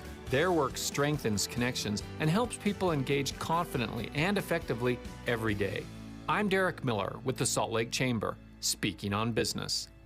Getting help with plumbing repairs is easier than you think. All you have to do is call Any Hour Services or schedule an appointment at anyhourservices.com. No one helps more homeowners than Any Hour Services. My name is Ariel. When I arrived in the U.S. at 19, I struggled to find job opportunities without my high school diploma. My entire life changed when I took a chance and got my high school diploma at age 22. Everything I have, my education, my career, my marriage, I owe to the Adult Literacy Center and my teachers. They were with me every step of the way, helping with my English and math, making sure I push through all the challenges. Ariel, your success proves that what I'm doing as a teacher has real meaning. It was an honor helping you achieve your greatness. Now you're helping others achieve theirs. It inspires me. Education was the key that unlocked all my opportunities. When you graduate, they graduate. Find free and supportive adult education centers near you at finishyourdiploma.org. Brought to you by Dollar General Literacy Foundation and the Ad Council. You can't escape a traffic jam. Know what else you can't escape? Seasonal allergies. And you might think you can avoid that coffee stain until... Oh, really? You can't escape a lot of things in life, but you can escape prediabetes. Prediabetes captures 1 in 3 adults. There are usually no signs of prediabetes. In fact, most people don't even know they have it. But with early diagnosis, you can change the outcome and prevent or delay type 2 diabetes. Take action by taking the 1-minute risk test at doihaveprediabetes.org. You might not be able to escape having this song stuck in your head, but you can escape prediabetes. Go to doihaveprediabetes.org today. Brought to you by the Ad Council and the Centers for Disease Control and Prevention. My savings are gone. Okay, where were they last? Here, right before I spent them on that vacation to Aruba. Weird. Not weird. Not saving now means no money later. For free ways to save, go to feedthepig.org. This message brought to you by the American Institute of CPAs and the Ad Council. Inside Sources. Well, here's some good news to end the morning. Hogle Zoo welcomed a new baby giraffe, and I've seen the pictures, and Mom and Dad are on both sides of it. I'm like, oh my gosh. They it's look the like cutest they're thing in the kissing world. the baby. Right, I It's know. so cute. Yeah, it is so cute. And that was one of the good news stories over the weekend is we have this cute little baby. I think if I remember right from my basic general stats, newborn giraffes are like 6 feet tall. Right? I mean, Yeah, right. These babies are so big.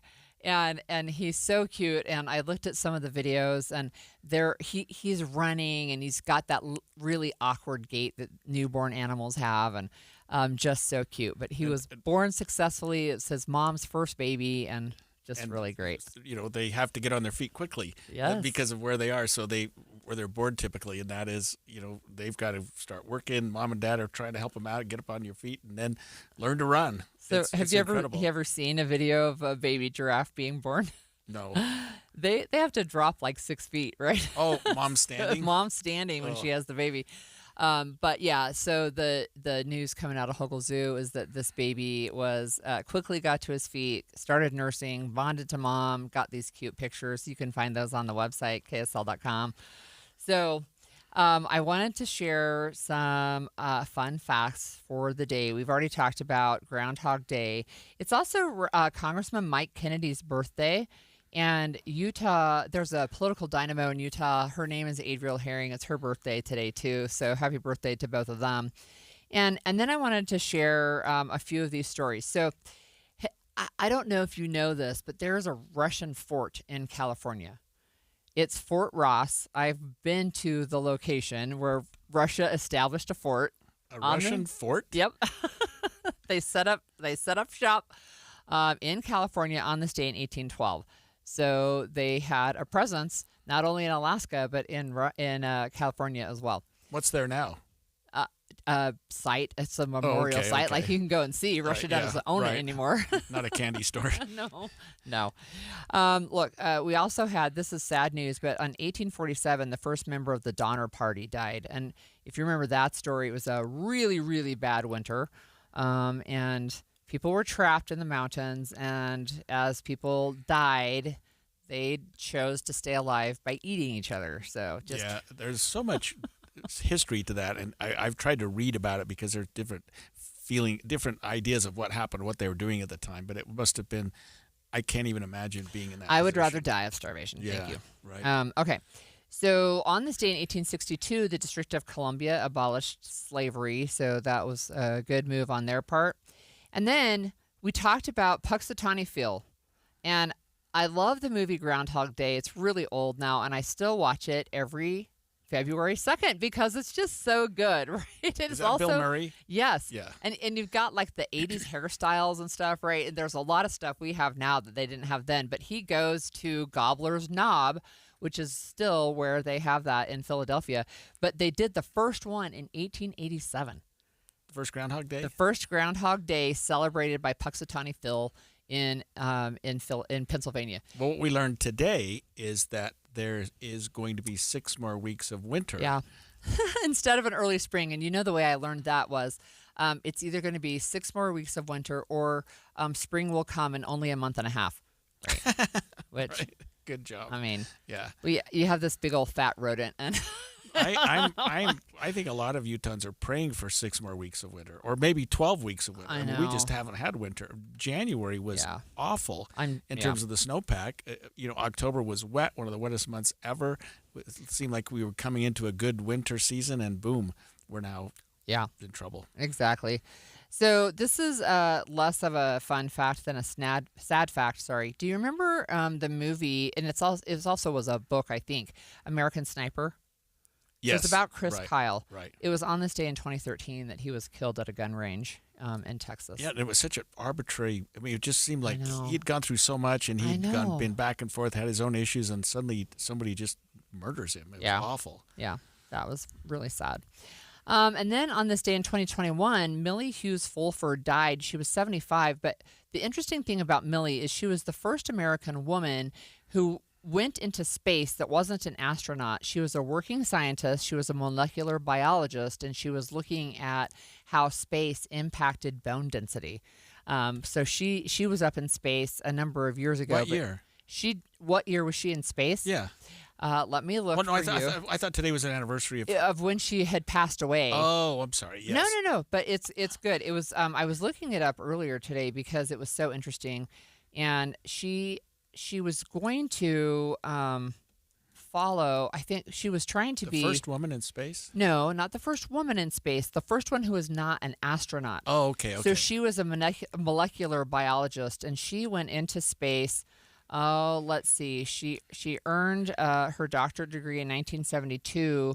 She went into space in the early 1980s. Oh, wow. Long time ago. Yep. And 40 then years. she flew in 1991 aboard the Space Lab Life Sciences, the first Space Lab mission dedicated to biomedical studies. So anyway, she had a really interesting career, I think, and she did a lot of research into immunology and oncology, but also how space impacts our bodies. Right. Interesting. Yeah. So what are your fun facts for the day? Well, it's Groundhog Day, and is I hadn't Groundhog thought Day. about that, but I always think of it as sort of a, I don't know, precursor to what we're doing and whether there's going to be. I want to believe it. I guess I want to believe Groundhog Day, although I don't know that you can just repeat it. Oh, you mean that we're going to have the winter? That we're going to have winter. Yeah. I want to think that Puxatawny Phil was right, and we are going to have 6 more weeks. Of course, that's just for that particular. Well, area. they might, and I watched. Don't we have a muskrat in Utah or something? I don't know. They pull out of the. They pull out of the ground. It's not a ground. Look, I don't know, but what I watched it live this morning. I mentioned this earlier. I was putting together the Utah Policy newsletter, the rest of it this morning, and so it was like about 5:30 our time, 7:30 back in Pennsylvania. But what was so funny is like it showed the temperature at the time, like live temperature. It was 5 degrees. Like I don't want to be where it's 5 degrees, at 7:30 in the mornings. You know what's amazing? The guy pulls it out of the whatever, it's on a hole or something, but he's wearing gloves because you think that. That thing could rip your fingers off. Well, and also it's very cold. Yeah. They create a special stump for him, and it actually has a door. So it's like, I don't even know if it's a real stump, but I assume it's a tree trunk that's a real stump, and it has a door in it, and it's all full of like wood shaving something, and they had to really reach in there to get Phil. Some brave person with thick gloves. Some brave person with thick gloves. That. Yeah, and then they had a scroll that they read, and you heard the rhyme earlier today. Well, I think that we should get back up on the hill one of these days before the end of the session. It was fun to do that, and there's so much going on with the legislature. I've learned a lot just working with you about the inner workings, because you always think about the whole how a sausage made. Yeah. But talking to our legislators, and they've been really, really forthcoming with this, has helped me a lot understand that process. And I hope that our listeners are understanding that just by watching. And that's one of the things I think legislators have been really good to join us and say, hey, do you want to talk about this bill? And they do, right? And there's a reason they're running the bill. And so There's a lot of opportunity. And, one of the things that's interesting to talk about as we move along, we know we're not going to actually hear about all of the bills that are drafted. And so some of that is interesting to talk about. Say, hey, look, I don't know if your bill is going to get scheduled for a hearing, right? Especially as we get closer to the end of the session, the more they keep coming out, the later they come out, the less chance they have of being heard. But there are also bills where it's like, well, I don't know if those will actually even have a hearing. Yeah, we're also hearing that the Corey Richins trial is soon to begin. Corey Richins is the Camas woman who's accused of poisoning her husband. Of course, I've had some tangentially involved in that case through helping with the victim's family. So I'll sort of just leave it at that. But there's some question that's going on right now, and I think Maria Shilaos will address this after the break, about whether or not that trial can proceed in Summit County. And what they've done, Holly, is they've gone through and they've done what they call a jury questionnaire. The judge is actually considering some of this today, and they had something like 100 people fill out questionnaires. How much do you know about you know about the case? And it was maybe not surprising that a large number of people felt like they knew about the case. So the number of jurors that can actually sit on the case is being whittled down to maybe not enough to seat the jury. Wow. That's interesting. Yeah, we'll learn more about that as time goes. Well, that's it for Holly and I on Inside Sources today. Like I said, Corey Richins' trial is about to begin next week. Jury selection and other things are happening now. Midday with Maria Shilaos will have some of the newest developments on that after this. KSL FM Midvale. KSL Salt Lake City. From the KSL Common Spirit Health Studios, this is KSL News Radio. Utah's news, traffic, and weather station. Good afternoon, KSL News Time, 12 o'clock noon, and this is Midday. I'm Maria Shilaos. KSL's top story this hour. A Camas mom accused of poisoning her husband and later writing a children's book about grief is still fighting to get her trial moved out of Summit County. KSL News Radio's Adam Small was in the courtroom today as Corey Richins' attorneys argued she can't get fair treatment in Park City. Corey Richins sat quietly wearing a red dress, arm in arm with her legal team as they and the state's attorneys all went back and forth with the judge on which potential jurors they want to start questioning further, with jury selection for the trial set to begin next week. Richins' attorneys have asked the judge to move the trial from here in Summit County to Salt Lake County. They're arguing there aren't enough potential jurors who haven't heard of the case and haven't shown cause for them to be removed from consideration for Richins to get a fair trial here. The defense also tried to get the trial moved earlier in the case, but that request was denied. The judge will have to make a decision quickly as the trial itself is set to begin 3 weeks from